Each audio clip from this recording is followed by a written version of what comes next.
Well, good evening, ladies and gentle beings. Welcome to yet another Bourbon and Boarding, where we're in a frenzy of playoff stuff. Something. Something, some kind of frenzy is happening. Welcome to you all out there on YouTube and on Rumble. Um, yes, please, if you can have both open at once, just make sure you mute one. Otherwise, you'll be getting quadraphonic, not even just stereo. But Yeah.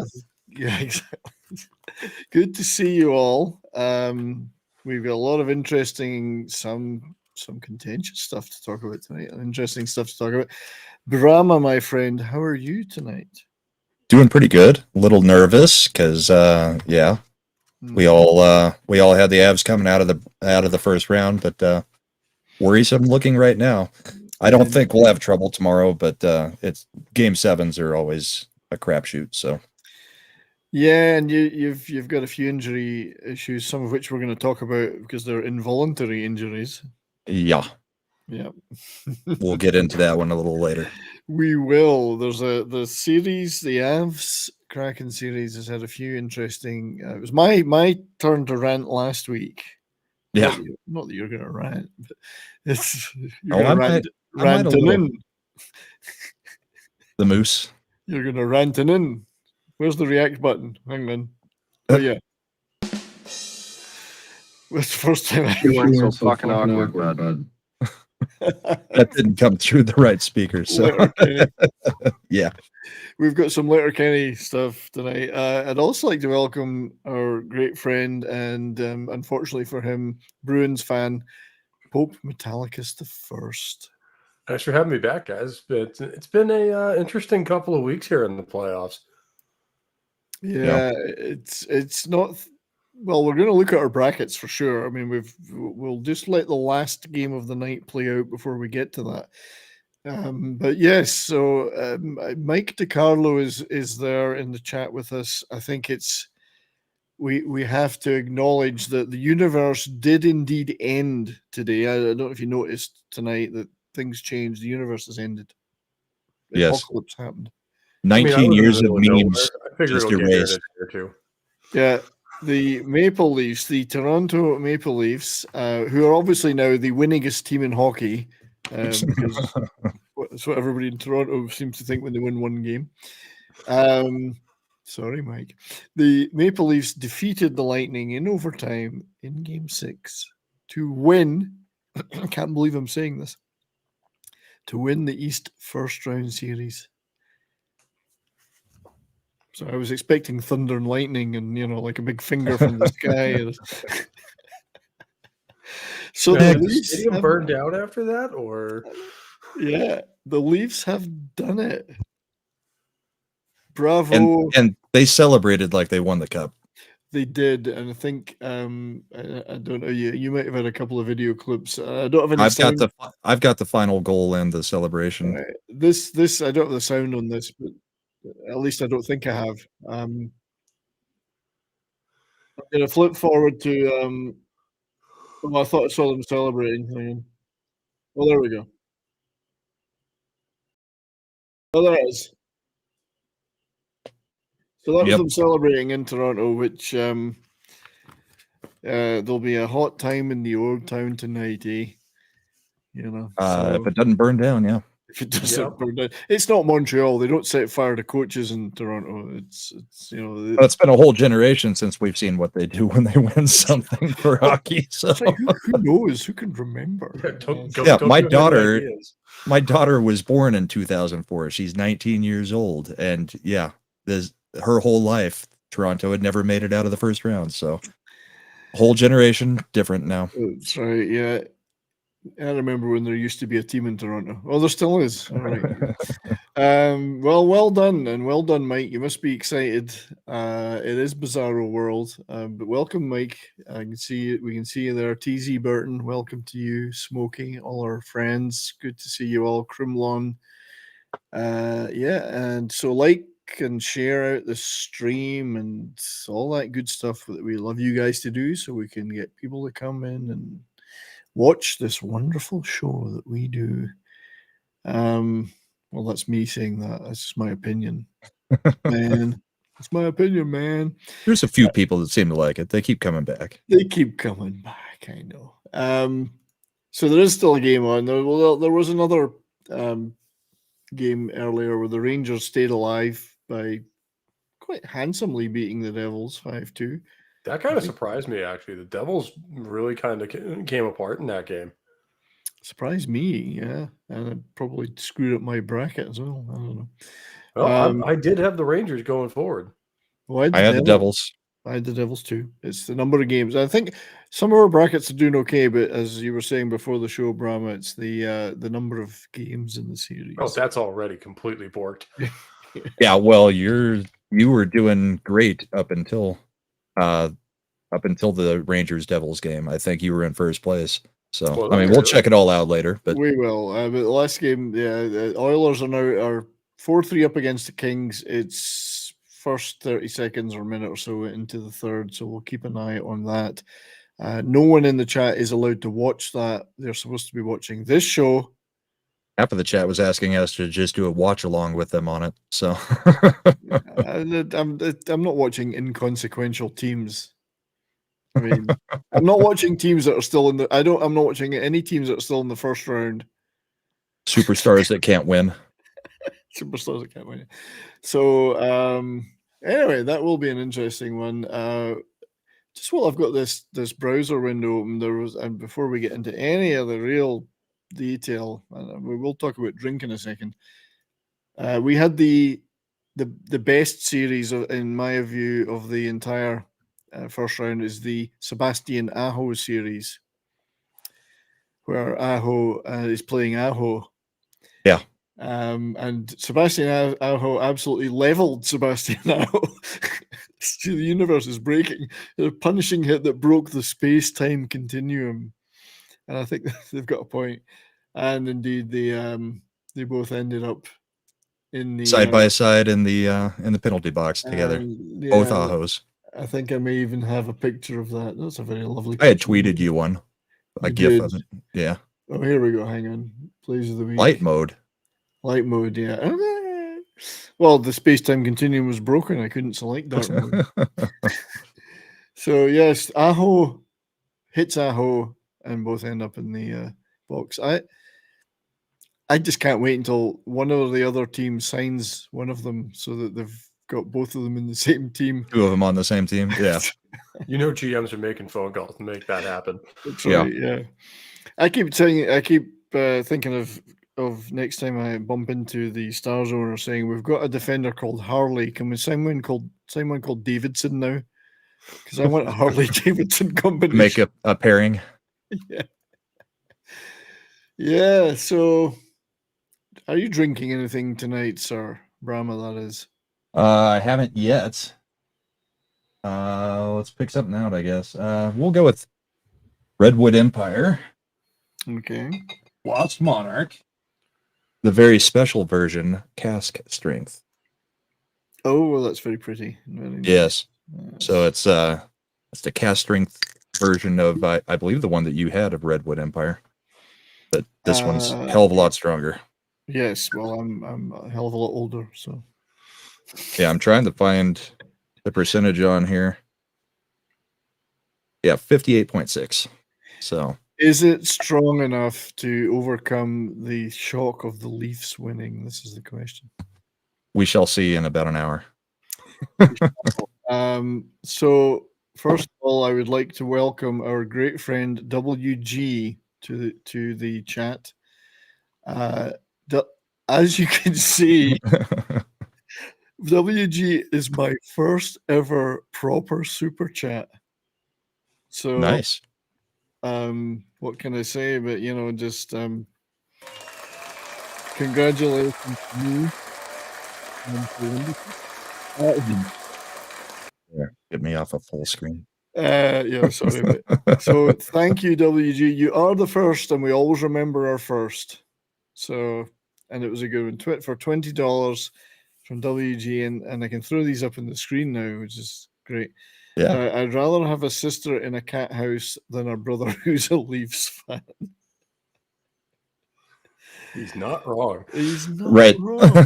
He's not wrong. But yes, so and we'll certainly talk about Carolina as well, of course. But so Sebastian Aho, the Carolina player, or is it the other one? I can't remember.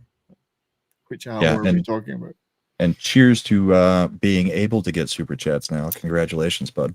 Thank you, my friend. It's we will see what happens. WG is the first. That is so surprising though to see that. Like, I've never had that before. Never had one pop up in your own chat before. No, yeah, it's bizarre. Well, when I saw that, I'm like, wait a minute, whose channel were we on? That's right. It's just like, the WG was the first. It's so good. Thanks, buddy. I'm not drinking tonight because I'm on antibiotics, so I've been told not to drink. So I do as I'm told by our fine medical establishment in Canada, who in no way would ever give you any misleading information about anything or tell you the wrong thing. Great bunch. No, the staff were all fantastic. This week I had to rush around various stuff. I mean, because we've got a little hospital in this town, but all the big stuff's in Calgary, so you won't get anything done. You got to wait in emergency rooms and waiting rooms in various large hospitals all over the city. So did this result from that guy's weekend a few weeks back and you needed some penicillin now? Is that? Yeah, there was, I think it was a bit late for that because it had already dropped off, so no, it was more of a abdominal, I can't even say that, stomach problems, pain. Okay. Pains, and I was concerned it might have been something really serious, but it turned out to be just some kind of infection. So, some bug. So not drinking tonight. Pope, are you drinking anything? Well, I am sticking with water because it is very, very late, and I feel like I'm fading fast here. So, I appreciate you joining in the East Coast. Right, thank you. Yes, you're drinking the dihydrogen monoxide. Dangerous. Only the best. Cool. So let's we'll keep an eye on the Oilers game, but let's dive into what's been happening with the Avs this week. Who you got a big game tomorrow. Yeah, huge game tomorrow. Game 7s are squirrely. Indeed, but it is at home. It is at home. We took them down in Game 6 at their place, so they've got to be a little bit demoralized by that. I mean, every team would like to close it out at their home ice. It doesn't feel like we've closed out a series on home ice in years. I think the bubble we did, but it wasn't home ice. I mean, we were the home team, but I think it's probably been maybe even a decade since we closed one out on home ice. Yeah. Don't you find it amazing how many series do end on away ice? It's just happen a lot. That seems weird because when we won the cup in 2011, we were in Vancouver. Yeah, we could have closed it out on home ice last year, and we didn't. I was at the game, and we had to go to Game 6 instead. So, well, I think it's your own fault for losing Game 5 at home. Yeah, a little bit. So anyway, it gives you that one more thrill. So tomorrow, and we're going to talk about some of the refereeing decisions or non-decisions in that series. It was my turn last week to rant and rave about Dumba and Pavelski, and we got the last laugh in the end. And we've got a whole series worth of crap that we can rant about on this one. Yeah, I know Smokey isn't real happy about it either. So, but just before we do that, I'm gonna have to get used to this. Well, I probably won't because it'll probably dry up after tonight. There'll be nothing on Monday. Crimlon, first of all, thank you for being here, Crimlon, and watching the shows. We appreciate it very much. Crimlon has super chatted $25 and says, "Cheers!" So, cheers to you with my drink. Some of that money I'll be buying Brahma drinks when we get to Dallas. Them being able to do cheers as super chats now may be really ugly for the show's future. It could be pretty bad. Yeah. And of course, there's nothing to stop people tipping over in Rumble too, and all that good stuff. Yeah, I'm always monetized there. That's right. You're always didn't have to get this crazy 1,000 people. I did a show like a test stream over there, and I made a whole 2 cents. Yeah. Well, I've got Into about the 12 big cents time, off of the boys. show so far. yeah. In my first few days of monetization on YouTube, I made 3 cents. Yeah. Mainly because virtually every live stream and video I've done is copyright claimed. So what True. can I do? Anyway. Oh, so and Rumble also now has emotes, and it also has channel emotes. So I'm going to have to make some up for our show. We'll have to get some things for the channel specific, and I won't make you be a subscriber to use them. We will just upload them as anybody on the channel that's subbed is able to use them. So I'll look forward to seeing those, buddy. Thanks for doing that. Yeah, Southern Bell and Release the McCrackener here. Good to see that. So let's take a look at now was this game 3? This is the Cale this McCarr. would be 4, wouldn't it? 4, game 4. So Cale McCarr suspended for 1 game for something. It's a great feed to get McCann in alone and watch out. McCarr gets a piece of that shoulder, rides him right into the boards. Not sure McCann's expecting to get hit in that situation as the puck's going out of play. Lots to sort out here in Seattle.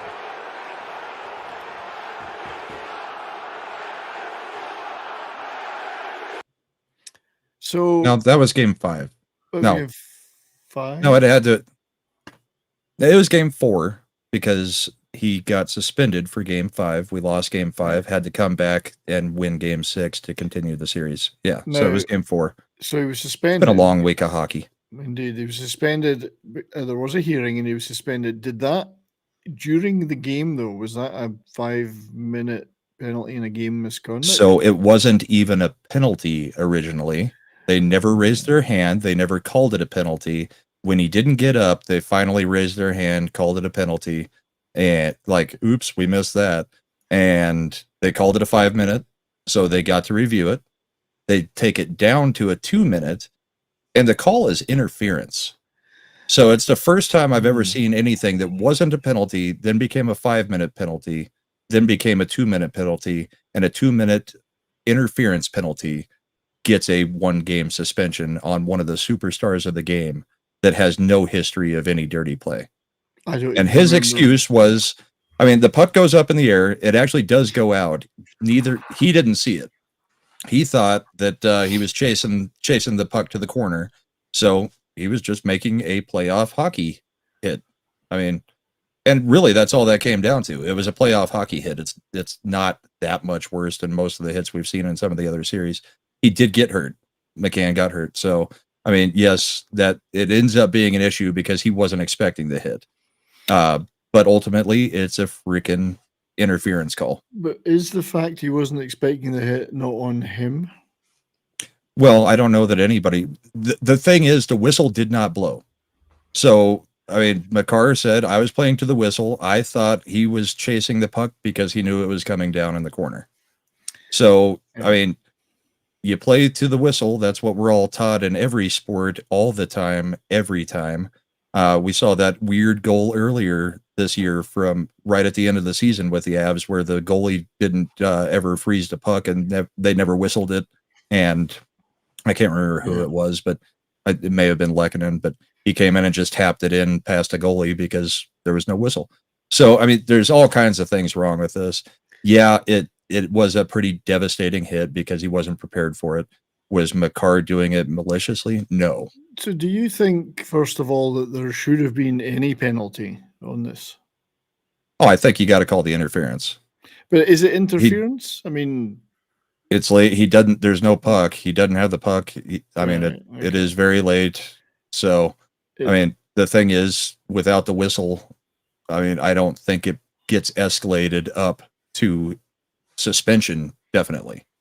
I mean, we'll talk about my feelings on the Department of Player Safety after we get through the there's a cycle of what's going on. Cycles in this is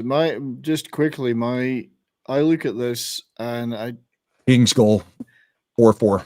Oh, it's 4-4. Sorry. Kings have scored. No, it's good. Thanks. Keep everybody updated. I'm looking it up here. I didn't think it was that heavy a hit in the first place. And McCarr, as you say, isn't a guy that does a lot of that. And it's shoulder to shoulder. Yes, he doesn't really see it coming, but it's not that Not bad. a dirty hit. No, in It's my just opinion. the circumstances make it Yeah. look pretty bad. So Pope, I don't know what you think of this one. I mean, even as a player, I mean, you have to, especially as a defender, you have to make that hit.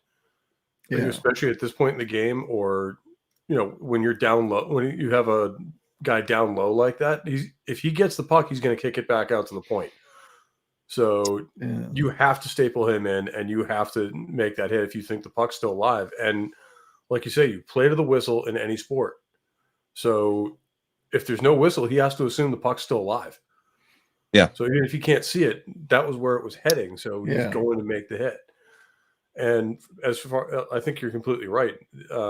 Not expecting the hit, that's on McCann. Yeah, You I got to mean, keep your head up down there, and you've got to he defend yourself. should have expected some kind of challenge there, given that the whistle hadn't gone and it's play is still going on. So and all the idiots on Twitter that were like, yeah, you should never be checking somebody into the boards when you can see somebody on the other side of the boards doing this, trying to catch a puck. yeah, They're not looking at the people in the freaking stands. Don't be idiots. And it's a shoulder-to-shoulder hit, so it's not like it's boarding. So, I mean, this is one of those. I don't think it should be a penalty. Maybe interference if you want to go that route. Definitely not a suspension. 2 minutes for interference would have been fine. I think. I still think that would have been like, you can't really argue with that one. It is technically interference. Okay, I'll do my 2 minutes in the there's box. the delayed thing the next day and then a hearing and blah blah blah, which is like why? Yeah. Just like to say thank you to Smokey and Z13 for the $5.50 super chat. $5.50 New Zealand, I believe that says. Nice, thank you. Indeed, thank you very much. Woo, super chats, indeed. Indeed. We've also got, this is going to make the show twice as long now. Not that I'm complaining. Eclay Thompson has a 99-cent super sticker, pile of poop with a face. With a face. And our great friend, Six, $20 from Six. When the what's eggplant Beach, did you get monetized? Did you get monetized? Sometime last week, Six, it finally hit the 1,000, and I think we hit it on last week's show. I think you finally got to 1,000. It was like right after the show because Snowdub was pushing it heavy on Twitter while we were on the show. Yeah, thank you for that, everybody. We got to play a video for all these wonderful people. Then, let's have this one.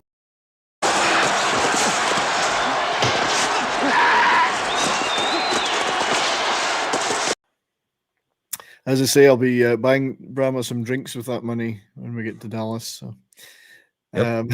under 2 months to go, and we're all heading out to Dallas. Indeed. So anyway, that caused some controversy, I'm sure, with Avs fans. But then, now was this in the same game? Nathan McKinnon tripped. Nothing called. The Kraken scored. Let me just call this up, and we'll have a quick look at that. I can't remember which game it was. Might have been the same one or the next one. Video clips. We'll know by which fans are in the stands. Yeah. Honestly, the week has been so long, and I've watched so many games because I've been trying to watch every game that I can't remember individual games. I know when games were lost and stuff. Sure, so. And so this is. There's the trip. McKinnon's incensed, and then the Kraken go up the other end and score. Yeah.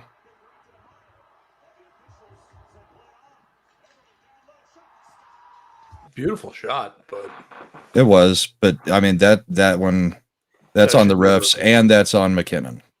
McKinnon should not have whined. He should have gotten off the ice so that another player could have gotten out there. But McKinnon breaks that guy's ankles with that turn.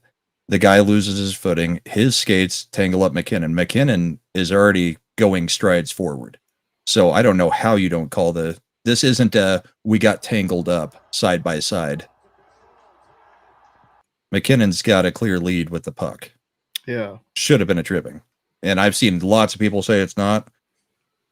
Okay, whatever. Maybe you swallow the whistle on that one in the playoffs, but it sure looks like a trip to me. And this was game 5. because this is at the Pepsi Center, or what? Not the Pepsi Center anymore, Ball Arena, because Colorado's the Climate Pledge Arena. Yeah, Climate Pledge Arena. Stupidest name in history. Yeah. Yeah, and then of course to rub salt in the wounds, they zip up the other end and score. So, and that's because McKinnon was too busy being a baby about it. It should have been called. It wasn't. He can't sit there and throw a fit at the ref instead of playing the game. And he said afterwards, that was absolutely stupid of me to do. And that really did turn that game. We were lost at that point, I think. So it was bad. Yeah, and I think, I mean, would you say that the Avs have let some of this stuff get into their heads then a little bit? Or I would say, like I've said many times this year, it feels like a cursed season. And I honestly do think there may be some credence to the conspiracy theory that the NHL really wants their expansion team to go forward. And if they do it over a defending champion, that makes the story all the more better for the NHL. We know the NHL has certain things that they want to see in the playoffs. They want to see McDavid and Draisaitl get to the Stanley Cup finals, because that's McDavid's their superstar. So I can't say that refs are in on it, but you're saying they have a narrative that they like. There is a narrative of which teams they would love to see combinations of, and I don't think the refs are necessarily a part of it, but I do think that the Department of Player Safety very well might be getting some marching orders there. And unfortunately for us, Brahman, neither one of our teams is one of the ones they want. Yeah, I mean, but a repeat is always something that people are interested in. And a repeat or a defending Stanley Cup champ versus a team that just set the NHL record-breaking. I wouldn't say the NHL didn't want the Bruins, Pope. They are an original 6 team. They always like those guys to do. They don't dislike them doing well. We're kind of the wild child of that bunch. We get we hit a lot. We get a lot of scraps. And the league doesn't like fighting, so they don't like the Bruins very much. And here's what I'll say: I'm not going to whine and complain and say that that's what's going on. I mean, the Avs still are probably going to get through this series. I'm saying that the one-sidedness of things is suspicious, and there is that conspiracy out there that, kind of like Vegas, they want their expansion team to get off to a hot start. Yeah, because that validates their putting that team there, that franchise. And the other side of that is the Kraken are playing very well, and we are playing like absolute dog crap. There is that part of it too. We have not had a game where we've really hit our stride, but no calls also sometimes get into your head, like you were saying, and make it to where it's like, okay, what do we have to do? Because we touch anybody, there's going to be a penalty. We're getting mauled, and you're getting either no calls or, I mean, there was a makeup. You've got the next clip. I do. We're about to move on to the next one. Yeah. Because this happened like 3 minutes later. Yeah. First of all, though, just clip this from the Rumble chat. Krimlon, who's obviously a Broncos fan, went to the NFL draft Thursday and forgot the Broncos had no picks till Friday. So yeah, they only have 3rd-round picks. I think 67 and 68 are their picks this year, because they traded everything away for Russell Wilson, who gave them a 5-win season last year. Yeah, you can still have fun at the draft. You can still have fun. You don't have to have your team doesn't have to have a pick to have fun. Drafts, though, are fairly dry. I mean, they can be fairly dry. It's a lot of waiting around. Yeah. So this was from, as you say, 3 minutes later. This was Tollivan slashing McKinnon. He did take a penalty, I think, for this one. Yes, he did. Right in the leg. It's a slashing penalty, but it's an absolute bitch makeup call. They gave them a goal, and then they come back with this makeup call on a. I mean, yeah, it's a slash, but it really wasn't a big deal. How do you no call the trip and then give out a penalty for that? That's the inconsistency I'm talking about. And that felt like a makeup call because they knew they didn't call the trip, and it directly led to a goal. Yeah, and like they say, that's a nothing call too. I mean, like in the regular season, it'll probably get called a slash because it is. But in terms of severity, that's one of those ones. The worst thing that's usually going to happen is the player's going to turn around and go, "Really, dude?" Yeah. I mean, that I'm trying to be fair here. That was a bitch call. I mean, No, it was a makeup call. I would not have called that outside of it being a makeup call for them obviously not calling the other. So I mean the reffing does go both ways badly, because that if I were the Kraken, I'd be pissed off that got called. Oh yeah, I think it's the huge inconsistency, and we always talk about inconsistency in refereeing every playoffs. But I think this year, it might be me. I just feel it's worse than ever. it's been getting bad the last couple of years. Yeah, it's I remember the Blues Bruins Super Stanley Cup from 2019, and there was no consistency whatsoever. Like, they were absolutely mashing us, no calls, and then we touched them even slightly, and all of a sudden it's a problem. Yeah, and I mean, you don't. What is interference anymore? I mean, is the question. What is interference? What is boarding? What is the 1 minute it's someone's getting horrendously hurt, nothing happens. The next minute, something that might be skipped over normally is seen as a big deal. It's and in the same games even. So this is where we get to the real kind of meat and potatoes. This was the last game, game six. This was game 6. Head first into the boards. Cogliano getting boarded. Right on the number. Oh yeah, that's a boarding call. Right, Matt Sokolowski head trainer ran out there. That's obviously. And how many minutes should it be, Pope? Oh. Well, boarding should that not be a 5-minute major in a game misconduct? Or? It was a 2-minute boarding call. So here's what has come from this. Cogliano immediately goes down the tunnel. He does get up and walk off or skate off, goes down the tunnel. He comes back in the third period and plays out the rest of the third period. Comes out today after the Department of Player Safety has said that they are not going to have a hearing, not even a hearing. Comes out today, his neck is broken. I can see that. He is out indefinitely. Yeah, he's out indefinitely. His neck is broken. So at what point does it become about, the suspensions become about, is it a play that led to an injury or is it a bad hit? Suspension should be given out for bad hits. It shouldn't be depending on whether they think somebody's hurt or not. McCann was hurt. They ought to, they go back and they give him a suspension. Oof, that's bad. Even though it's a clean this hit. guy, and this one is definitely boarding. Eberle breaks his freaking neck, and he doesn't even have a hearing because Cogliano, in my opinion, because Cogliano played the third period, they said, okay, it wasn't that bad. You don't even get 5 minutes for that, let alone a game misconduct, kicked out of the game. Yeah, and I mean that's insane. Cogliano is probably, as you say, his own worst enemy here, and he's because he's an Ironman. He had a big long string of Ironman. He was the current active record holder at one point for that in the league when he played for the Stars.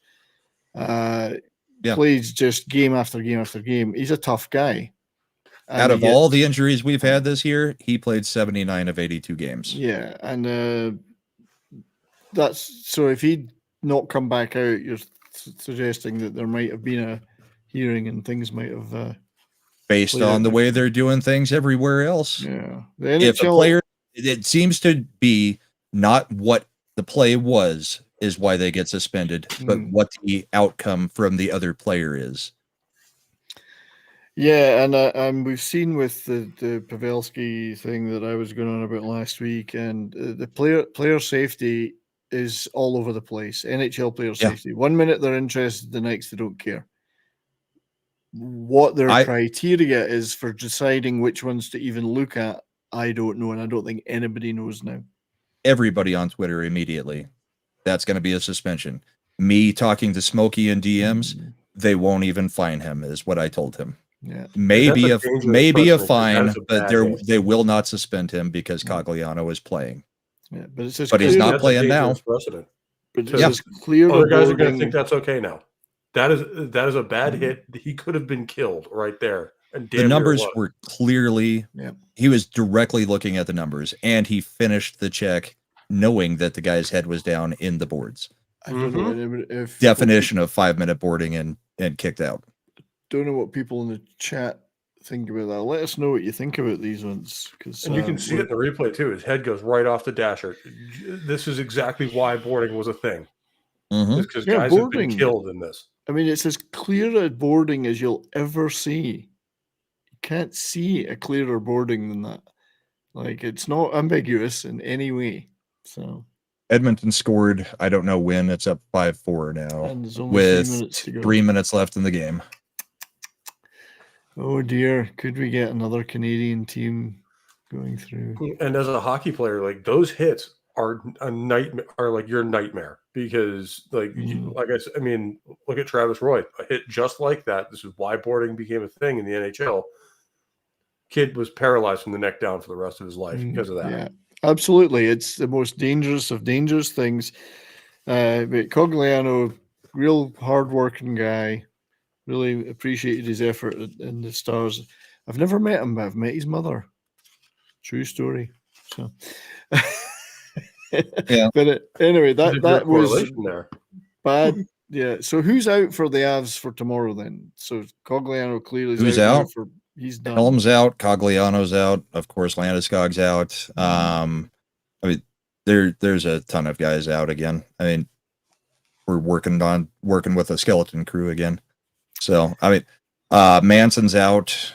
He's out again. Still out? As far as I know, yeah, he's out. Yeah. There's quite a few that are out again. So we have no Muscle out there because McDermott is not good enough to be playing in the playoffs, except as Muscle. And you know, I guess they could throw him in as a forward tomorrow and just have him on the fourth line in case we need some muscle. But yeah, Manson is out, Smokey's saying. I was pretty sure on that. Manson's the only other real fighter on the team. So we're going out there with no Muscle. It's going to be a rough game because ever since the Makar hit, yeah, the hitting picked up quite a bit in our series. Before that, it was very gentlemanly. I mean, there was nothing going on. Every other series I'm watching, everybody's just getting drilled left and right. And then I was like, okay, when does the energy come out, guys? And that's been part of the Avs problem is they've just had no energy. They've been scored on first 6 out of 6 games now. So you could have hoped that your superstars scoring goals. And that was the other thing from last night's game. We don't have video of it, but our first goal was called back. We finally scored first in one of the games. And they called it back on an offsides challenge. You cannot see the puck in the offside challenge. You have no idea where it is. So if you have no idea, the call on ice was that it was a goal. If you cannot see the puck, there is no conclusive evidence that was an offside. And yeah, so 2 minutes later, they score the first goal. And the guidelines for replays like that, it clearly says if you do not have evidence to overturn, yeah, it's got to be conclusive evidence. On the ice stands. Yeah. The offsides challenges really are getting old. I mean, they are. There's too much now. Yeah. When you're talking about centimeters and they're freeze framing something, come on. It was meant ridiculous. To be for egregious 2 feet, 3 feet offside stuff, and it's been completely abused, in my opinion. Now, I've hated it. And there's freeze framing and like micro timing and like frame by framing stuff. These guys are doing 55 miles an hour. Yeah. Well, and the other part of it is the other stupid part is I think sometimes the refs are worried about overturning something because that also awards a penalty to the other team for delay of game. So not only are they, I think that they need to get rid of the penalty for delay of game. You get your certain number of challenges or whatever. You don't have a penalty if it's overturned. I mean, there's just so much wrong with the way they're abusing this system for offsides, especially offsides and goalie interference are the two that have just gotten to be like, what the hell are we even looking at anymore? My wife and I, we call it legal warfare. It's like, when people use legal shit to try and bring down someone they don't like. It's the same thing. It's here we go again, legal warfare. Oh, I've got this rule I can use. I'm going to damn well use it. Well, no. Yeah, it's good you brought up goalie interference because that's been a bugaboo of mine for years in this league. Because it's like the goalie can be off on the other side of the rink, and if you even touch him, it's goalie interference. Whereas the way it was when I was playing is if he's outside the paint, he's fair game. Yeah. Now, are you going to have to drop gloves and defend yourself over it? Oh, yeah. Oh, yeah. But final Edmonton wins. Oh, they've won. Sorry, I just refresh that.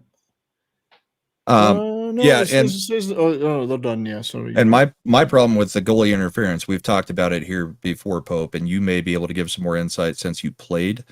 My problem has always been if it's goalie interference and that's enough to take back a goal. I'm trying to remember the situations, but so why isn't it automatically a penalty if the goalie was interfered with? Because goalie interference is a penalty. Yeah, so why isn't there a penalty for that on a review where goalie interference is found? Okay. My only thing that I can think about is you can't retroactively call a penalty. But if you're saying the goalie was interfered with, why is there not a penalty? That's right. Why is the goal taken off and there's not a penalty assessed for it? That doesn't make any sense in my head. Never understood that. I don't think there's a way to square that circle there because, like you say, you don't retroactively call a penalty, but you're admitting a penalty took place and taking the goal off. Why is there not a power play happening? Yeah, the only thing that is happening is the team's getting punished. So it's weird. I don't. So we will. Strange. Yeah. We'll see. Yeah, we'll see what happens tomorrow. Well, good luck to the Avs. Meanwhile, your team. Meanwhile, back at the ranch. So anyway, yeah, we'll take it after. We're going to go through just 2 or 3 stars things, and then we can take a look at the brackets after that because the Oilers have won. It'll take it a few minutes to update. So yeah, we can do the Oilers have won. Dallas and. Yeah. So the Stars, after having some officiating controversy themselves, a couple of up and down games, at one point trailing in the series 2-1 2-1 at one point. Yeah. The last couple of games they just caught fire. Ottinger had a shutout in Game 5, and they nearly had one in Game 6, and they went through against the Mild. And in fact, the Stars have been pretty good at trolling. We saw the Blues thing they did. Sending me all the social media ones. Whoever runs their social media account is brilliant. This is what they put out immediately afterwards. Great first round exit. I think that's quite amusing. Well played. So let's take a quick look at that. Rupee Hintz he's been on fire. Absolutely on fire. I think he's got the most points of any player in the first round. Let's take a look at his goal from last night. Come the Stars, Hintz, nice move, shot, score! Nice shot. It's Rupee Hintz who opens the scoring in Game 6. Let's see that again. I can't even make eye contact with that goal that Hintz just scored. Look at that though. All he had to do was pull it Ottinger and dunk just it, Hartman blows it. Ottinger stops it just. It and doesn't then rattle off his skating in. He can't make contact, and then boom. Passes out of the Star zone leads to Rupee Hintz. Look at that. John Klingberg, who that is gorgeous. As Hintz sick, isn't it? around him. Gets around the D and just goes right in between the freaking pads. Yeah, so a couple of things about that. One is the player that he skinned there and absolutely left for dead was John Klingberg, former colleague of Rupee's at the Stars, and one of my favorite guys. I mean, I've got a big signed poster of him over here. But he should probably think of retiring now after that, I think. But before that was the great save by Ottinger, albeit that Hartman probably should have buried that. Things could have gone very differently. But Ottinger's been on fire. Rupee Hintz has been on fire. Miro's been brilliant. And some of the others are now just caught fire too. But yeah, poor Klingberg. He was just.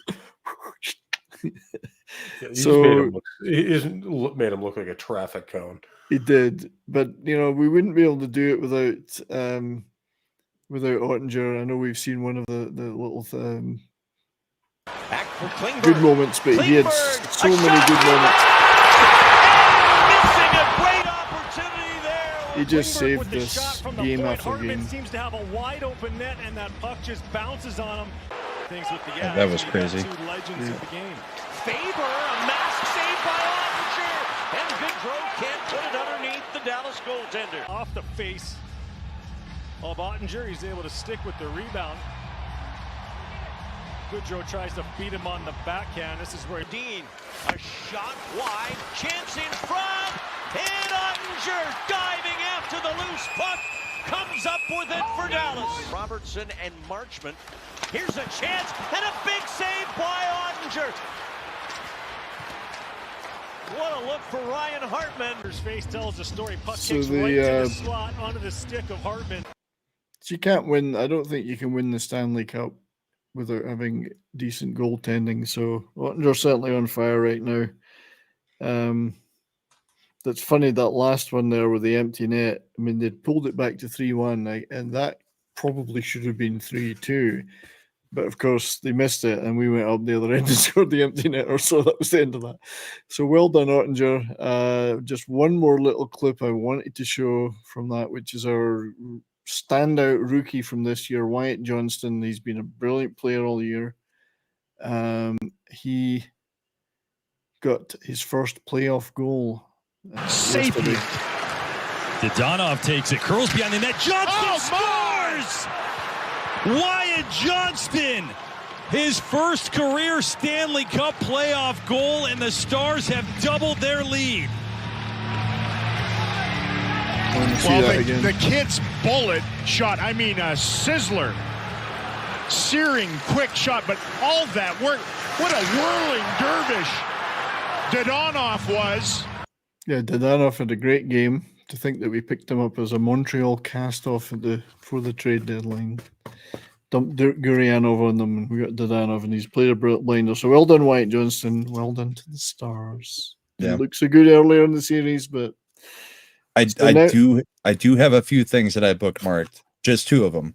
oh, go on then. Fire away. Man.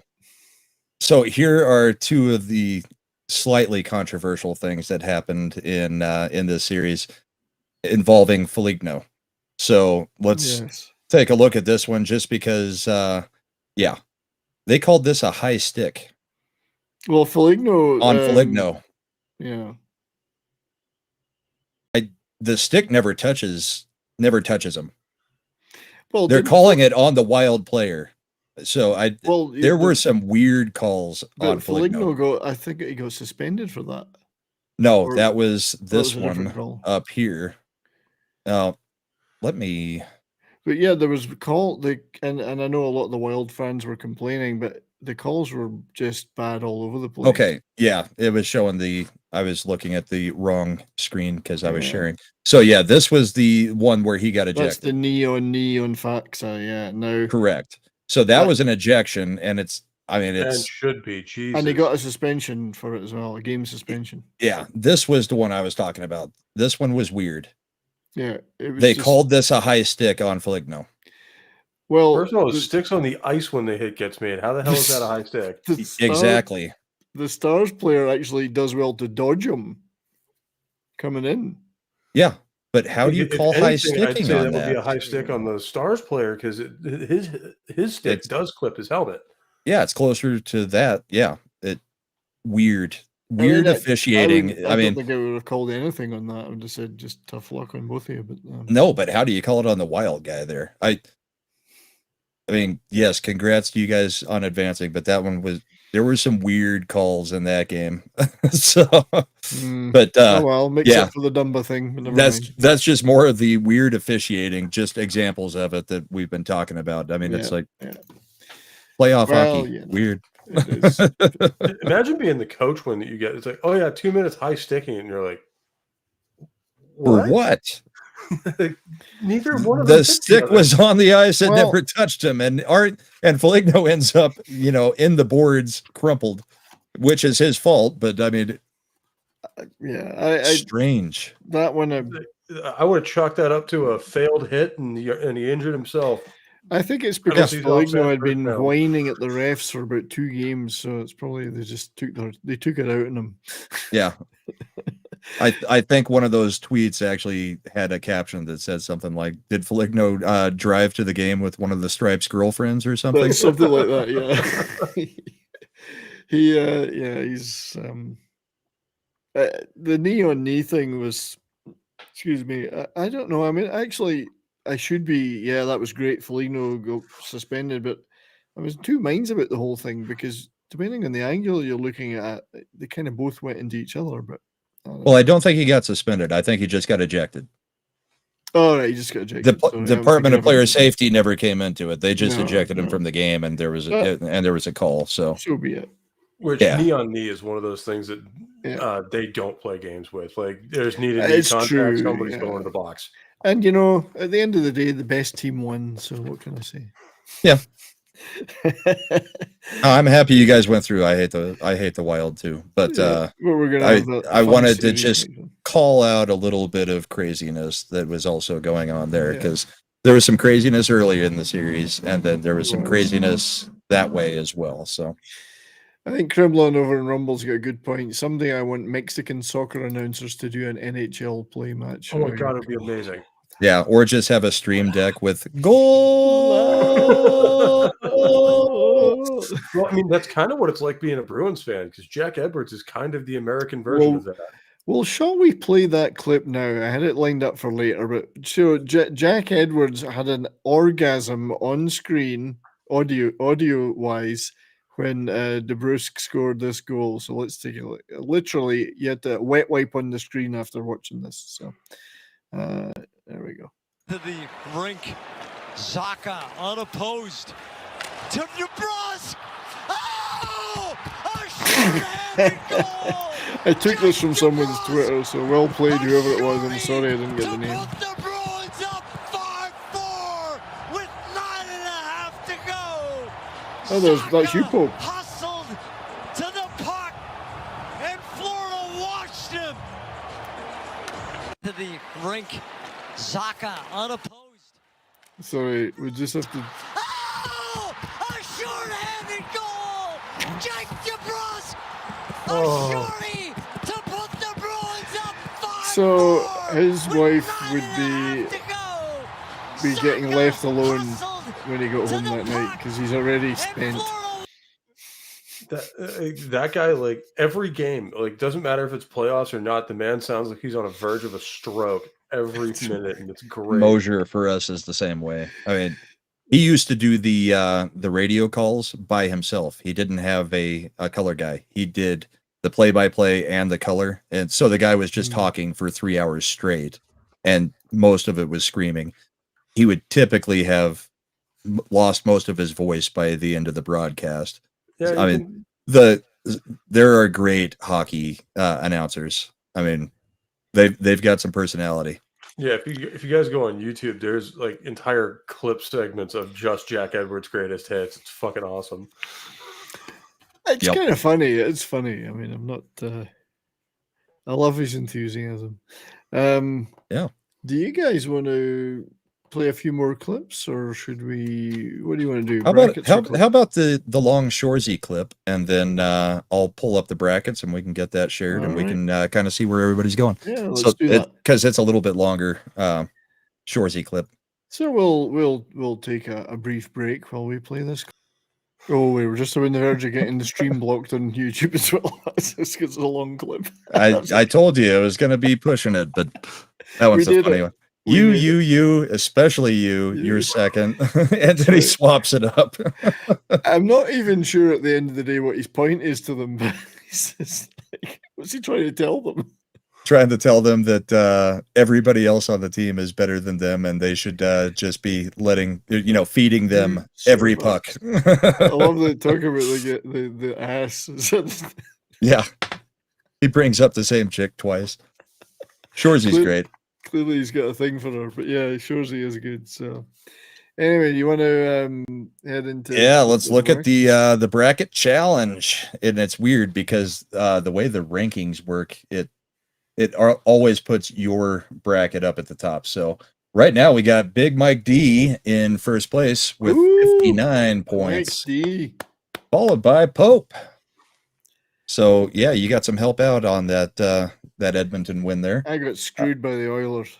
I moved up to third, and I still have not had a single correct pick on number of games, because that's how you get the single digits.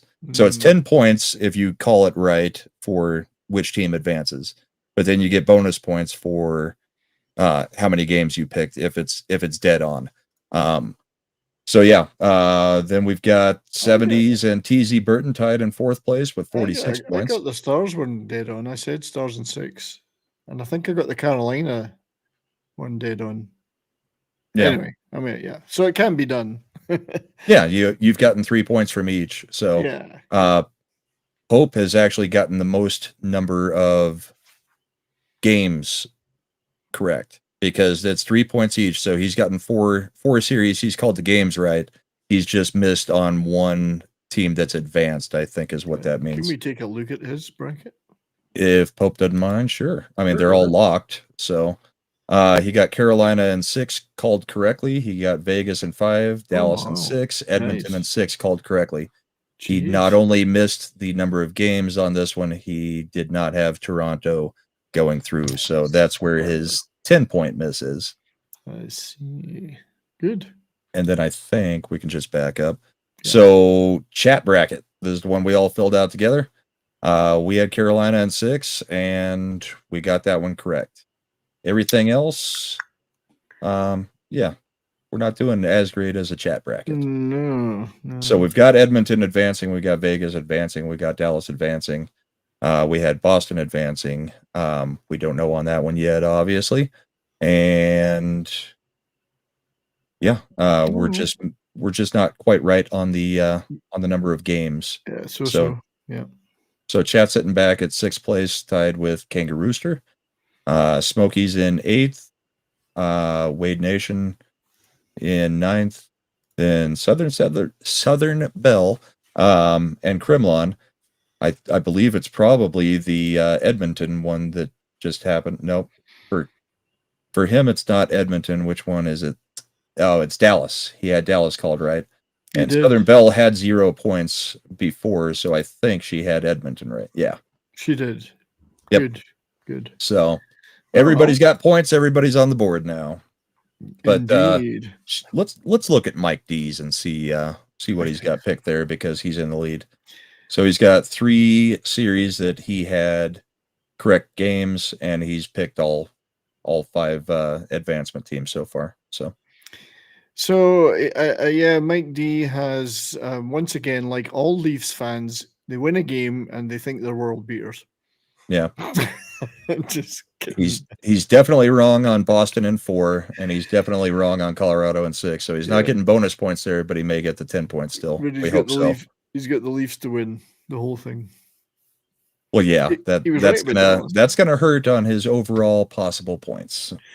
You got Dallas right. So anyone in the chat then, how do you all feel you're doing? We've seen all your positions here. So TZ is 745th on the NHL bracket. I actually think I'm at 280 something. So I don't know how many people do it. But... Yeah, I don't know where I am. Leagues, NHL League, 536th.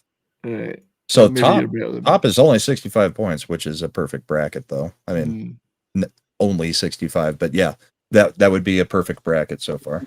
Somebody's always going to get that. I mean, even if it's just blind luck. Yeah. What did WG say about liking the Leafs? He must have said something. I missed it. So you'd rather have a sister in a cat house than a brother who's a Leafs fan? Yeah, that was the first super chat earlier. Yeah. How could I forget my first? So yeah, I'm quite liking it. I'm liking this bracket. It's going quite well. It's kind of fun that we've got this to be doing as a chat and channel. Yeah. So tomorrow with couple of big games. Pope, we talked a little bit. I mean, we've talked about the Avs tomorrow. What about Boston? What's your feeling? I mean, we do have a good record in Game 7s. In the playoffs, we've sent the Leafs home 4 different times since 2010, including one I was at in 2013, which was the best hockey game I've ever seen. But the Panthers are coming to play, and they're not going home without a fight. And I mean, we called this in the pre-show that this was going to be the toughest series the Bruins could have had. So it's interesting. It's interesting that they picked the best lineup for us right out the gate. And we'll see where it goes. I think either one of them can win. Unfortunately for us, I think Allmark's gone cold a little bit. He's been allowed a lot more goals in the last 2 games, so I think he's just got either he has something going on or he's just gone cold. That last 10 minutes of the last game, or last period of the last game, was just boom, boom, boom, boom, boom. Yeah, it was bad. It was crazy. It was fun to watch if you're not a fan of either of the teams, just as a fan of watching goals get scored. But yeah, pretty poor goaltending. Not the goaltending you're looking for at this point. No, and in game 5, he was the reason we lost in overtime. Right. Yeah. He screwed up, didn't get, and wasn't where he was supposed to be, and as a result, he was laying prone on the ice right in front of the net. Yeah, and you're never going to win if you can't get consistent goaltending. Which is unfortunate because Allmark's been really good all year. Well, I know he was in my fantasy team, and I did win my fantasy league. But goalies can be, goalies are a different animal. Goalies can be a completely different question mark in your playoffs than they are during the regular season. It's all up here. It's kind of like I was saying about Grubauer earlier. Guy can't win in a closeout game. He's horrible at it. And we've seen in the past that a lot of times whoever goes to the cup and wins comes down to whose goalie is hot. Yeah. I mean, Otter's fucking. Ottinger has not missed a trick yet. He's so you guys have a really hot goalie right now. He's on fire. And unfortunately, it seems like Allmark's got something going on. So maybe it's a minor injury or something. Who knows? But could be. But then Swayman should be in straight away because he's pretty well, good. I was just seeing an article before I hopped on here that apparently Swayman may be starting in Game 7. So that's taking a chance. I mean, yeah, it is. But it's actually, I don't know if it really is because Allmark may be the A. Yeah, but, 1A and 1B. Really, it's 1A, 1B. They played pretty much turnabout most of the season, so. But bringing in a guy who hasn't played a game in the series for a Game 7, you don't know what you're going to get there, and how short a leash is he going to be on if he does play? Is it 2 goals and he's out? And on the other hand, if what we've got in the last period in the last game is what Allmark's going to play like, well, you're better off rolling the dice. True. Yeah, I mean, if Swayman plays, once the first 3 or 4 goals go past him, he'll be warmed up by then, so he'll be okay. Of course, yeah. I mean, he's got to get those out of the way. It's Krimlon saying he's the worst in the bracket, which means he's the best. Well, in a sense, he is. He's the strongest one, and he's holding everybody else up. Yeah, because he's so strong. Well, I mean, it's that old thing in like March Madness. The people who know the most about the sport tend to be the ones that have the worst brackets because they've actually analyzed everything. That's right, and they know it's. So he probably has the most knowledge of all of us about hockey right now. Yeah, I wonder who in the brackets. I mean, we're not going to look through them all. Who has the Bruins or Florida in 7, or the Panthers in 7? There must be some of those brackets have probably had that going to 7. So I didn't, but. Yeah. I don't know that anybody picked 7 for the Bruins. I had it in 5. I had the Bruins in 5, but that's oh no. So TZ's got Boston in 7. Okay. In his bracket, yeah. He also had Colorado in 6 though, so yeah, I think both of those series went sideways for most people. That's not what it's not what anybody I think was really expecting. Good Yeah, I mean, evening, I think Joe. I had them. I had the Bruins in 6. I figured they'd win 1 or 2 off of us, but You had them I in didn't 5. see it going to 7 games. Yeah. Oh, I have them in 5. Okay. Yeah. So while we're talking about the Bruins, though, and about Allmark, we did almost get a beautiful goalie fight. We were robbed. We Robbed of the most should have glorious had a scene in goalie hockey. fight. Again, we should have had one. Robbed. And then Kachuk, he didn't want to let it go. Allmark was ready. Look at him. Hard to get that glove off. Now the helmet's off. The net's Come on, off, Stripes, get everything's out the in way. place. Kachuk still has gloves on, though. Yeah, Allmark's just minding his business. Hey, at some that rats. point. The rats are on the ice here. No, there's rats on the ice. I never noticed that. Yeah, Florida and their rats. Forgot about that. But yeah, we were robbed. I wanted that fight. And like he says, Allmark wasn't doing anything. He's just kind of pushing and shoving like everybody else. And then Kachuk freaking takes him out of the lineup. Yeah. And Allmark was ready to throw down. He's like, all right, let's do this. We've got a different view of it as well. That shot into Allmark, couldn't melt it down. They battled for it, jammed out of there by DeBrus. Allmark and Kachuk. Allmark and Kachuk, and actually now 2 other Bruins, Kahlo and Forsberg will take care of Kachuk. Nice, get in there. And they all come in, and away we go. Allmark's feeling lonely In now. the He's Boston lonely. zone. Montour knows he's going to leave anyway. Oh, there we shakes the go. gloves off. There's Kachuk. There he goes. Allmark ready to go. He's getting rid of the gloves. I think he got a nice punch in though. Yeah, Oh, but yeah. did he get it? Did he get a penalty for that one? He did, well, I don't know if it was a penalty. Actually, he left the. I Yes, thought he did. anytime No, the he goalie, did. He did, yes. yeah, you're right. anytime the goalie punches with their blocker on, it's an automatic penalty. I Because believe. Swayman had to enter the game. There was like 3 minutes left, wasn't there? Yeah. Yeah. So he did get And- a penalty, and then Swayman joined. Oh, Sazerac. Bottle killed the Sazerac, so It's done. man so down. yes, Swayman had to join for the last 3 minutes. So he has played Swayman in the series. So But yeah, that would have been an epic way to close that game out, a goalie fight. Yeah, but do you really want your starting goalie getting into a fight? I mean, True. we want it, but do you want it? you I mean, don't want that. when you're really I mean, thinking about it, is that how you want, to possibly lose a goalie for the playoffs? Yeah. Now, Broke my his hand. intelligent side is saying, no, you're right. We shouldn't risk our goalie. Now, my Lizard Bane Bruins fan side is going, That's right, it's- kill him. Yeah. Get him.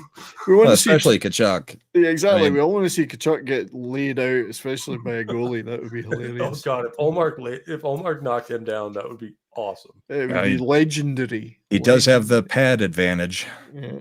True. He did get one punch in though. It's round the zebra, so it was pretty good. Which I don't know why Kachuk would start that. I mean, I think Because I've got- Kachuk's a prick. He's They a all prick. are. I actually wrote down here that Kachuk got a 10-minute misconduct as well, okay. which 3 minutes to go. Yeah. That's just we're taking control of the game for the last 3 minutes, or trying to, Yeah. because they've lost control in quite a few games coming down the Oh, yeah. stretch in those last few minutes. And especially And I the Bruins. believe with you guys, one of those games was Oh, one yeah. of those Oh, where it was once the just Bruins every get- whistle, boom, we're fighting. And we're one of those teams. Once we get our blood up, it's on. But This speaking is of going to be over in a couple of scraps. Kachuk, he did this thing. Man, let's see what happened here. Hathaway. Oh, he got it right in the ribs and then the back of the head. Right in the kidneys. That's Fitzgerald and Kachuk. Kachuk looked like he caught him in between the bottom of the shoulder pads and the top of the pants. There's no protection there on most shoulder pads. And Yeah, I saw that when it happened. Yeah. And that brought to mind another, really horrible missed call on the Avs thing. There was at one point, one of the guys cross-checks Makar across the chest hard enough to break the stick in half on Makar's chest. No call. I mean, cross-checking. So this is pretty obvious. yeah, But that one there, Kachuk which is flooding my memory with all the horrible no calls and calls. Yeah. But that was very Kachuk there, cross-checking someone in the back, in the kidneys, actually. Yeah, It was he knows. halfway. He knows where the pads end. Yeah. Yep. And if you my hands just accidentally went in the two places you're not protected from the back at all. And he got a $5,000 fine for it though, which will really hurt him. Meanwhile, Anyway. a guy needs a kidney That's right. operation. Yeah, and this other guy's kind of broken neck. No suspension. Yeah. No fine, no hearing, no suspension. It's that inconsistency against maddening. Like you say, the Department of Player Safety is certainly bipolar at times. Well, they're by something. we didn't even talk about the weirdest part about the Avs. Have you guys been paying attention to the Nichushkin story at all? No. Yeah. So Nichushkin is out for personal reasons. He's been out for 3 games. He's out tomorrow, as far as I know. So the rumors here, and right now they're just rumors. We had that he was out for personal reasons. Then we hear that it had something to do with alcohol at the hotel. Then either yesterday or this morning, we hear, they found some chick in his room so intoxicated that they had to send her to the hospital. And she's Russian, but she's born in Ukraine and is a Russian national. And she's, for some reason, at the hotel. Nobody knows what the hell is going on. Nichushkin's not playing. And, I mean, you're taking personal days for whatever this situation is while you're in the freaking Stanley Cup playoffs. I don't know what the hell is happening, and nobody in Denver does, and they're not giving us any information. I mean, at first you hear personal, he had to leave for personal reasons. Well, he got on a freaking plane and left Seattle, like, right after this happened. We didn't know about any of this. We're all thinking, okay, death in the family, something like that. And then we keep getting this slow drip of this stuff with alcohol related. And, then it may not even be alcohol. This chick the team doctor was like, she can't even get in an Uber. We're calling 911. Jesus. And then she's got this weird story that, it sounds like trafficking, but we don't know. I mean, we don't know what's going on. And it is the weirdest, like I said, cursed season for the Avs. Even if we were to go on and win it now, I would still say this has been the most cursed season I've seen a team have in a long time. It is just weird stuff between over 500 man games missed and then crazy stuff like this. Makar getting suspended. Weird. I don't know what else to say. I hadn't heard some of that stuff. I knew he'd been out for personal reasons, but I thought maybe a parent had died or something. Yeah, that's what we all thought in the beginning. And then you start getting this slow drip of stuff. And it's like, that happens. The other thing that people thought initially was, okay, Putin is drafting Russians right now. He got on a plane. He was escorted out of the hotel by security. That was the far-fetched conspiracy theory. Did Putin say, yeah, you're of age, you're going into the military? Probably not, is everybody's thinking. But you get weird conspiracy theories when a team and a league do not give the fan base any information, because the longer they keep it silent, the worse this is going to be in everybody's heads. Like, okay, what did he actually do? What's going on there? And it's like, it's strange. It is, and he's not friends with Hunter Biden, is he? Given the intoxicated girl, and he's unknown. I don't even know if I don't even remember if we visited the White House after the win last year. I never saw pictures of it. But yeah, way to go, Nikki. Just to muddy the waters of an already weird scenario. And we could use him right now. Oh yeah. That's a major piece missing. Either way, I'm guaranteeing the GM and the coaches are all sitting there like, dude, this is not the time. I know, yeah, it's but weird. Bednar's been weird about it too. He's been like, no, it's not a disciplinary issue. It's not any of these kind of things. And there's actually police reports with his name in it. So it's like, Is he under investigation? Well, and how do you get on a plane if you're under investigation and get escorted out of town? This is what, Brahma, this is what happens when your team stays at the Motel 6. They should have picked a decent hotel. Yeah. Like one where you can have people ordering room service under the name of who was that? Sidney Crosby. It was Ovi doing it under Crosby's name. Yeah. Sending it all to Crosby. It's a hot time. We'll be having a hot time at the Old O'Connor Lodge tonight. But so hail Mark D with the C. Good to see you, buddy. The Rangers, yes, magnificent win for the Rangers tonight. They stay alive and keep the NHL's takings coming in for extending a series. So what do we got? 3 game 7's going to happen? Is that where we've ended up? Is it New Jersey? So Rangers and Devils. Rangers, Devils, and our 2 teams. Those are the game 7's. Everybody else is settled, right? I think that's it now. Yeah. That's it. So second round will start Tuesday. Yes. Because they'll have enough teams that they can start the second round, and we know the first round is ending on Monday. And Monday is the absolute end, yes. So Tuesday should start the second round for the teams that have already had some rest, I would think. And I mean, me and you will love it if we're going head to head, because it's going to be fun for the show. It's going to be sad for one of us. We'll see, but I'm still pulling for that. I think that's going to happen. I think so. Pretty sure it'll happen. Yeah. It'll be a good series either way. Oh yeah. That would be a great series. I mean, we've got some history. We have, but it's too close to call for the Bruins, Pope. I just can't make up my mind how that's going to go. I really can't. It's going to depend on the goaltending, because both teams are scoring. So, I mean, both teams are going in hot on the offense. It's going to depend on which goaltender can shut it down.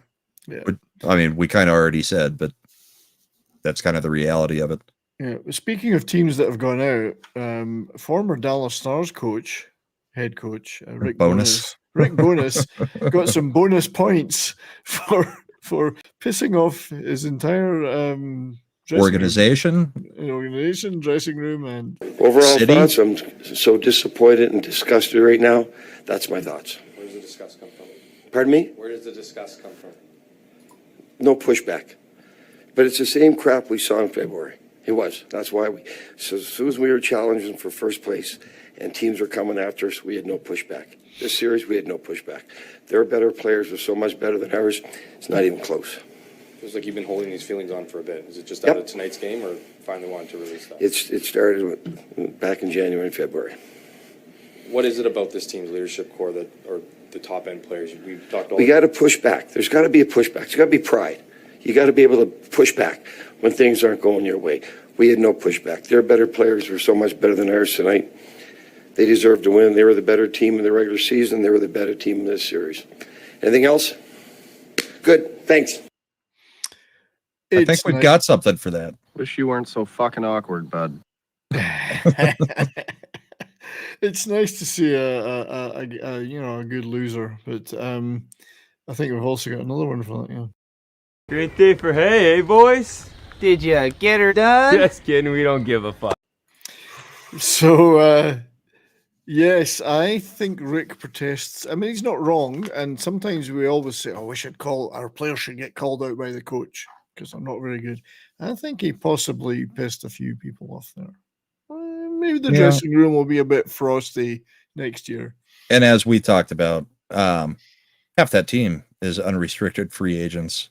So, I mean, they're not going to take that. I mean, they're going to make an ultimatum to the GM and be like, yeah, he's gone or we're gone. I mean, that team will not come back in the same way next year. I think Hellebuck and maybe 2 other players are the only real pieces that they've got that are under contract for any amount of time. And I mean, they may all be requesting trades, but the team is not going to be happy that was done publicly. No, and it's one thing to do it in the locker room. It's another thing to do it in the press conference after you got put out. most coaches, when you get put out, say, I'm so proud of these guys. I'm proud we made it to the playoffs. There's a great group of guys. We just didn't have it in the playoffs. And he comes out and just starts destroying them. Having seen him in action in Dallas for a couple of years, I'm not entirely surprised. I'm surprised that he went so far, but he's not a man to take responsibility himself for anything. Yeah, it sure sounds narcissistic. Yeah. Pope, what do you think of that? I mean, like you say, Brahma, usually the reaction in the press conference is, hey, we had a great season. We put in a good shift. We got to the playoffs. I'm real proud of this team, and unfortunately, we just didn't have what it took. That is about as far from that as you get. And like you say, I would, if I was one of those players whose contract is up, I would be looking at the GM going, yeah, add another couple of zeros, then we'll talk. Yeah, that's about the only way you're sticking around. Mm. Who wants to be in that toxic of an environment? Yeah, Mm-hmm. I don't know. It's I mean, sometimes we say we want players, like somebody mentioned Belichick. Well, sometimes we say as fans, I wish they'd call the players out that were lazy bastards the last 3 games or whatever. But I guess at the end of the day, it's not productive. If you were going to do that after your first loss in the series, call out the players. You don't do it when the series is over. There's no way for the players to prove that you're wrong if there's not another game. Yeah. If you were going to try to light a fire under them, you do it early in the series after a loss and say, we've got to, these are the things that need to change. We've got the guys are playing terrible. I've seen coaches do that, and typically it's not taken as bad as this is going to be taken. This is, I'm calling out the players after the fact, after the season is over, and basically saying that they're dog crap. And the way you should phrase it is, they should be disappointed in themselves. They know they can do better. They didn't deliver that. I expect them to do twice as, whatever. There's a way of saying it, Yeah. Or leave it in the locker room. Yeah. Well, why make it public? The player said it should have been in the locker room. Yeah. And to me, a degree of this is, I used the word toxic earlier, toxic environment. It is, but it also, at some point, it's sports. They're getting paid a ton of money. You can't be babies about things either. I'm torn because these guys get paid a lot of money to play this sport, and being called out is, years and years and years ago, we might not have even blushed at this. I think that's just kind of where society has gotten, that we see this and we're like, oh my. Yeah, I mean, part of me wants to be like that, and the other part wants to be like, yeah, this was wrong. So, leave it in the locker room. I mean, leave it in the locker room. Yeah. I can't tell you how many times the coaches kicked our asses up between our ears in the locker room after a game because we played like shit. That's fine. It happens. That's part of the sport. That's part of coaching. Yeah, you don't do it. First of all, like you say, after there's nothing they can do about it. Like after the series is over, and publicly, like, because that's not correction. That's humiliation. Yeah, that's rubbing it in after they all. I'm sure they all feel bad that they're not going forward. And I'm sure they feel bad that they lost first place in the division after January, February.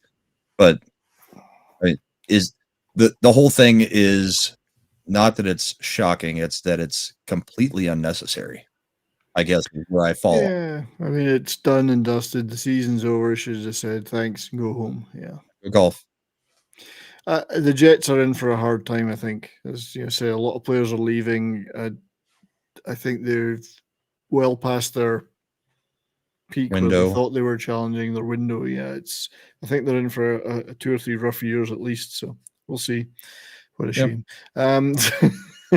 So anyway, Mark D with the C. Go away now. Works much better. That's right. Yeah. So let's take a look at Brent Burns absolutely launching Brazil. My tongue is going. After the entry into the zone, this Barzal at cross check, and he goes down. Now, is that a boarding? Play it one more time. I was reading chat. Sorry. After the entry into the zone, was Barzal a cross-check? Yes, that's boarding. Yeah, I'm not entirely sure what happened after because I haven't had time to. I didn't see it when it happened. I just saw the clip, so it doesn't seem as egregious as the Cogliano, but it's still a boarding. After the entry into the zone, whistle was blown. Cross-check and he goes down. I'm assuming there was a penalty, but yeah, I think it should be called. I mean, they're far away from the boards with the cross check, but he does go into the boards, so it doesn't really matter your distance from the boards. It's whether you go head first into the boards and whether your numbers were clearly showing to the player, I think. Yep, and he ticked both of those boxes, so that's a no-no. Yeah. I don't know what the eventual outcome was, but I mean, I don't think Brent Burns was fined or anything. I could be wrong, but just it's an example of some of the stuff that's going on that we don't want, kind of. However, there has been a lot of fun and games going on in the Leafs Lightning series, which is obviously all over now, and the shit talking that was going on has certainly come out in. The Leafs have come out triumphant in that. This is Luke Schenn versus the Lightning. I honestly couldn't make all of this out, but there is some choice stuff, more hot mic stuff like we had last week. At the aftermath of that hard collision into the board. Well, it's game on now, isn't it? I mean, talk about a series just changing its temperature immediately. Maroon, Killorn. Of course, Maroon's involved. And Luke Schenn down there. There's things being said like Jeannot's saying, "Hey Schenner, we're going again," and Maroon says, "We're gonna effing kill you." Hagel, he's irrelevant. Holy fuck, you stink. So this is some of the stuff you can hear in this, but out for a little while anyway. I just wish the commentators would shut up because we really want to hear it, but they're going at each other. But that wasn't the only thing. Yeah, but it's their job not to shut up because they're not supposed to be broadcasting half the language going on there. But then meanwhile, up in the VIP boxes, Kyle Dubois, the dumbass, is busy giving it to and taking it from the Lightning fans. Loser! Well, he's got the last laugh now.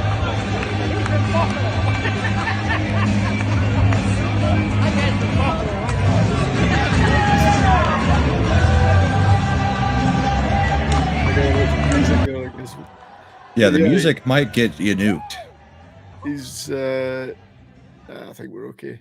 So he shouldn't get involved. I don't know what triggered it, whether it was that incident or whatever, but this is the GM of a team and he's giving it shit to the fans below. He's having fun.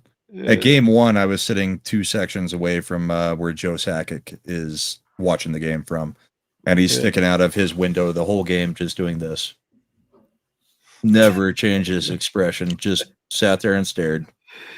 So, I mean, different guys, different personalities. It's kind of, I mean, if you were a fan of the other team and you're getting to sit there and mix it up with the GM of the other team, that would be so funny. That's making your year, your decade, maybe your life. I mean, I would love to see that something like that happen in Boston though, because the Bruins GM is Don Sweeney. Hey. Hello. There we what are. The hell?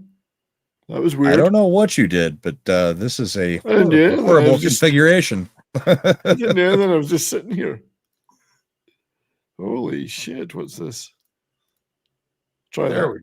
There we go. I don't. Apologies to everybody. I don't know. I honestly, I never touched the mouse or anything. I'm just sitting here. You disappeared altogether. Yeah, that was the most bizarre thing. Anyway, we're back. Where were we?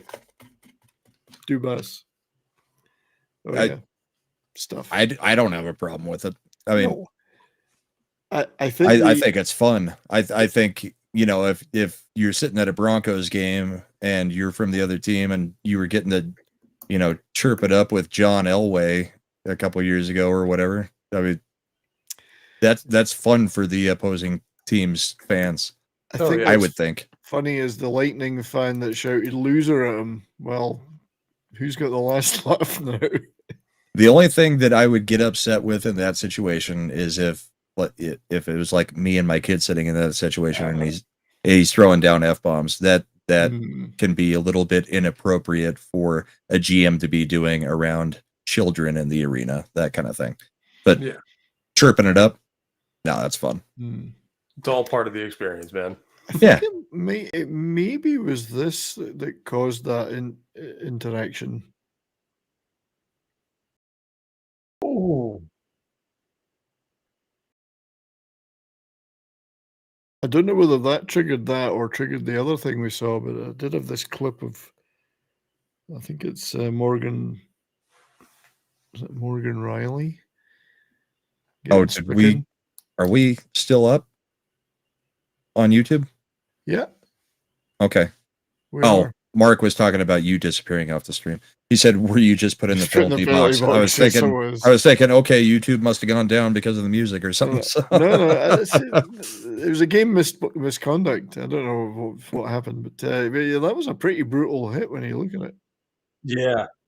Riley on point, I think. Oh, head right into the boards. That's yeah, but that one's out of control. That's not. Yeah, that's not a penalty. Cross-checking you into it. Cringe when you see it because it's just like, oh, that hurt. There's been a few of those, where people lost an edge and went into the boards real hard. That one may have triggered one of those altercations, but it got it did get turned into a fairly contentious series. But but we do have this Ryan Pullock on Jack Drury thing, another boarding. I know we've got an awful lot of hits tonight, but tape and the ref makes the decision. Yeah, I don't know about that one, but there's a second. I think I've got another angle of it or another clip of it. Might give us a different view. And his head isn't down. So he's not boarding him with his head you can down. see him looking around. You can see him looking around. So he's paying attention. So he's not defenseless there. It's they called it a minor. It should be probably a 2-minute. And that's what it was. Yeah. My opinion though is if you're gonna call boarding, it should be a 5-minute major every time. If you're gonna say that it is definition boarding, it should be 5 minutes. And that's if what there's I thought. so much into protecting players' heads, then any boarding call should be an automatic 5. That's what I was thinking. I would have automatically said 5, and they did, but then they changed it on review, which they've done a few times now. They've downgraded stuff a few times. So, and I think that could be refs. As much as we're saying the refs are influencing this playoff year, that could be 5 minutes may feel like too much of influencing, because a 5-minute major is a hell of a lot different than a 2-minute minor. You can score unlimited in that 5 minutes. Yeah. So they may be playing it on the safe side a little bit as refs. They're going, I can't be, I don't want to be the deciding reason for this game. Because we saw the Pavelski thing a few years ago where they were down, 3 goals when the Pavelski thing happened? Vegas was up 3 goals and they scored 3 or 4 times, 3 times on that 5 minutes. Yeah. I mean, that changed that series as well as that game. I mean, and that one, it should have been a 5-minute. I mean, that was right. But 5-minute majors can be a huge swing in a game and a series. Well, you keep getting to get another kick at the can. You can score again, score again. Yeah, just keep going. I remember that Sharks game. Yeah, well, it was the one that, of course, that created the review rule. Yeah. We got a quick Bruins one for you, Pope. This is the Bruins goal that was called off because they said it was a DeBrusque hand pass. That puck up and won the battle. Let's see. DeBrusque.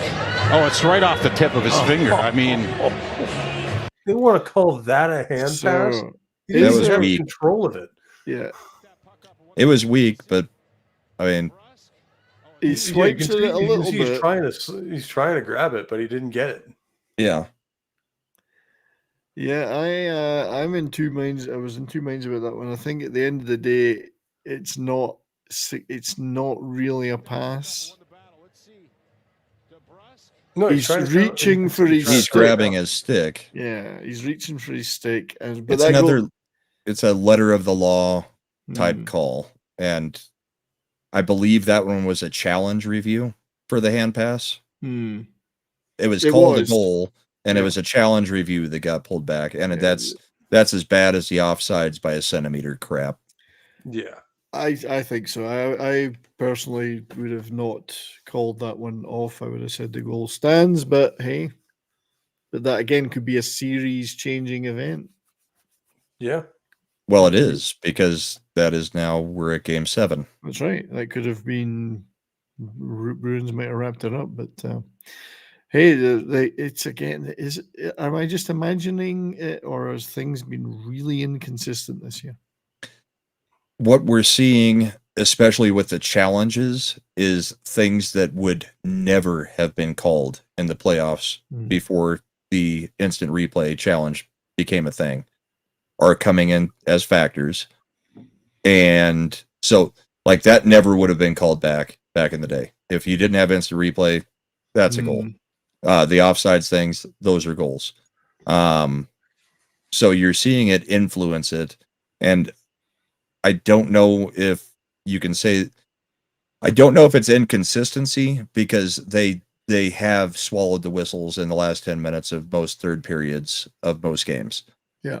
I mean, you can murder somebody on the ice in most third periods unless it's something that is absolutely egregious and right out there in front, and you have no choice but to call it. Then there's other times where, we as fans are wanting something called, like the tripping on McKinnon, and other fans are seeing that as, no, that's borderline, and okay, it's the playoffs. Maybe you don't call it then. But then you see that slash where they're calling a ticky-tack slash afterwards. And yeah, it's inconsistent. It's inconsistent with what's getting fined, what's getting suspended, what's getting misconducts, what's getting a guy ejected. It's inconsistent in what's a 5-minute. Have we had a 5-minute major called? Because I think we've had 5-minute majors called, and every one has been reduced. I don't recall seeing an actual 5. At least one stood in the Stars game. It might have been the Foligno. Okay, yeah, because he got the game misconduct as well. Yeah, and I think we did score. We scored pretty quickly on it, in fact. So it's inconsistent because we're seeing hits like the original Pavelski hit. I would argue was far worse looking, at least, than the Makar hit. Makar gets suspended. You have no hearing on the Pavelski hit. Yeah, no hearing. They said same thing with the boarding. Yeah. Makar gets suspended. A guy gets his neck broken and does not have a hearing. So that part is extremely inconsistent. I think the refs try to be. I think they try to stay out of it, but they are very involved in these playoff series. I don't understand why they don't have a hearing. How difficult is it for an obviously highly covered incident like the Cogliano? Yeah, to have a hearing. I mean, even if the outcome isn't what we want, have the hearing. Show your concern. Yeah, I don't get it.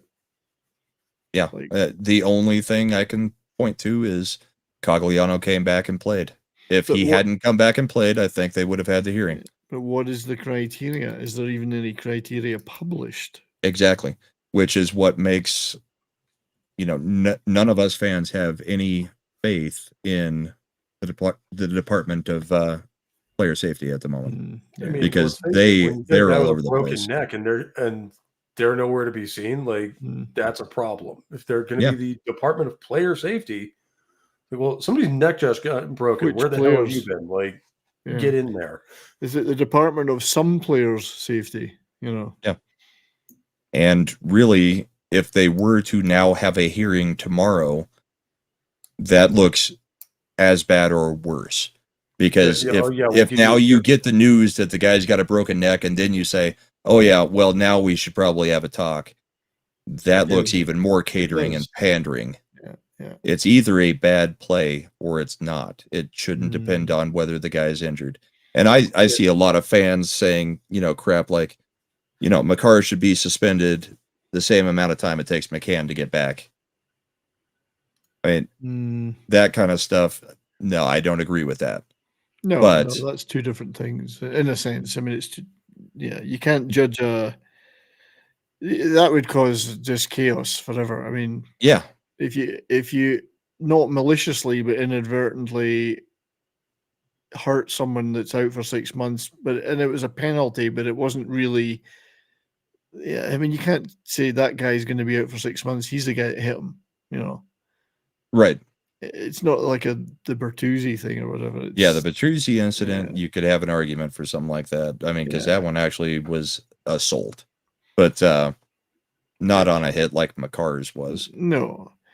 Anyway, so it has been frustrating in many ways because of that stuff. However, let's we've got a couple more clips. Stuff you uploaded, Brahma. We can. We got some stuff from tonight. So let's look at Matthews and I think Tavares from tonight.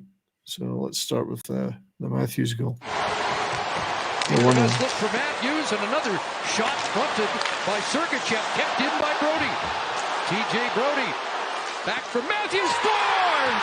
Matthews the blast, and the Leafs have struck first.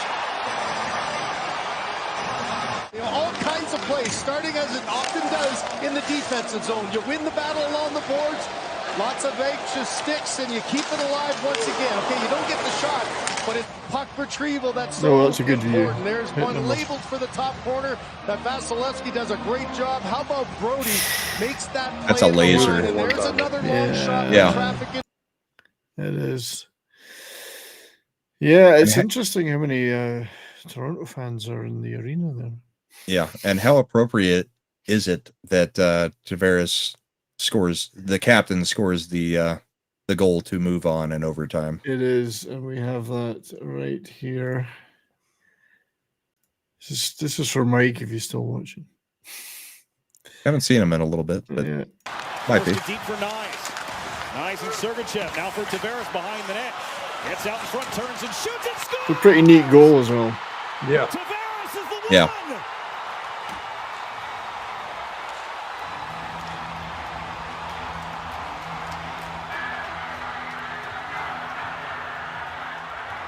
This year it is different. For the first time in 19 years, the Maple Leafs are moving on. For the first time in 19,000 years. For the first time in, 4 years? 3 years? We don't have Tampa Bay going to be in the finals. That's right. Yeah. Is it 4 years? They won twice. They lost once. What was the year before that? Did they get there, or were they out early? So they won it in the bubble because it was the Stars they were playing. They won it in the bubble. Did they win it the year? I think they've only been in the finals the last 3 years straight. Yeah. They won it twice. They won it 2 straight and then got beat last year. Yeah, that's right. But it's possible they're kind of peaked as well. I mean, they've had some of these guys are getting older. Possible they're just worn out. Yeah. 3 years in the Stanley Cup Finals that's a lot more games than everybody else is playing. I mean, that's like another half a season? Something like that. Between 3 years? So thank you, Nerdporial. And Nerdporial's doing whiskey streams. We're going to have to check that out. Didn't know you were doing that, buddy. Yeah, well, you'll have to get you on here too. I saw him do his first taste of, I think it was his first taste of whiskey with Pips from Pips, and I think Mags was on there. He's hooked now. Yeah. So what do we think? I mean, I must admit, I've watched highlights or clips of the Leafs Lightning series. Are the Leafs playing better than we anticipated? Are they playing? What do we feel about them? I mean, they look okay to me. You go first, Pope. I've talked a lot tonight.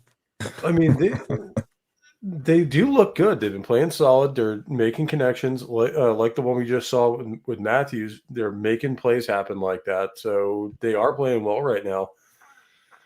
But I don't think it's any better or worse than they've been playing all year. I think Tampa, like you say, Brahma, I think Tampa Bay might just be worn out because they've been putting in a long shift for years on end at this point. So sooner or later, the Bills, you got to pay. Some of them are not getting any younger. Well, yeah. Yeah. And also, I mean, this could also be, this is the first time in a long time that Toronto hasn't faced us in the playoffs because we've sent them home like 4 times.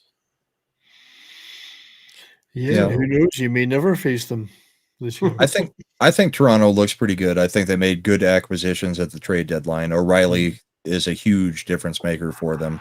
He's won a cup. And a Conn Smythe, I believe. Didn't he take the Conn Smythe the year that St. Louis won the cup?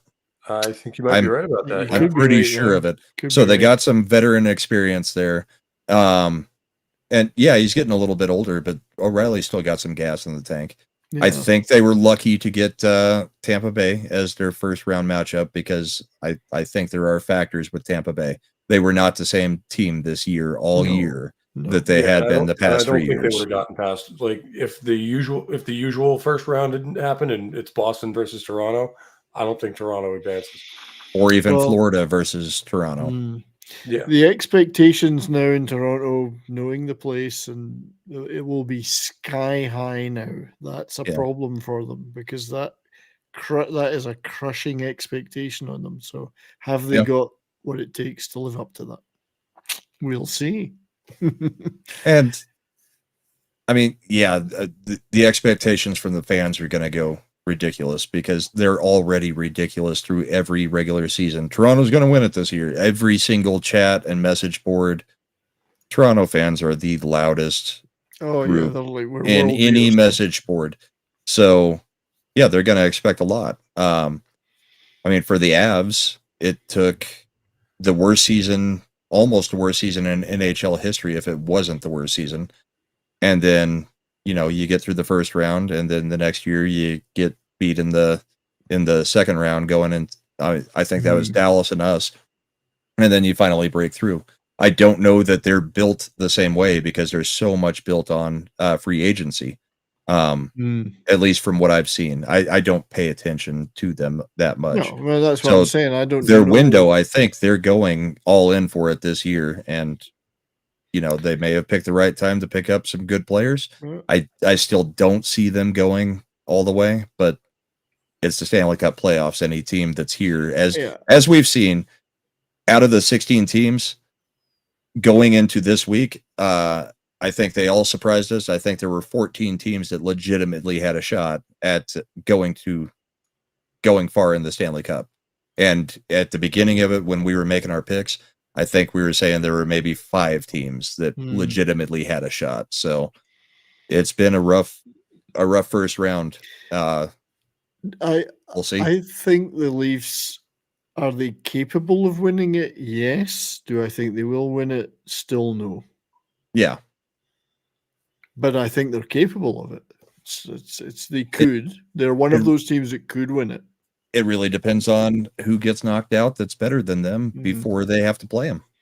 And I think because you could have a matchup. Hell of a fight in round 2 because they're either facing the Bruins, who have an absolutely stellar season, and we play really well against them because we see them all the time, or they're facing the Panthers, in which case the Panthers just knocked off the best team in the NHL. That's right. So we'll see. Exactly. It's going to be interesting. We'll probably we got a couple more things. Let's have a bit of a fight. We haven't had any real. We had nearly a fight with Hallmark. This is a real fight. Blomberg is engaged with Frederick. Whoa, and a good right landed by Blomberg, and then Frederick comes back with his glove on.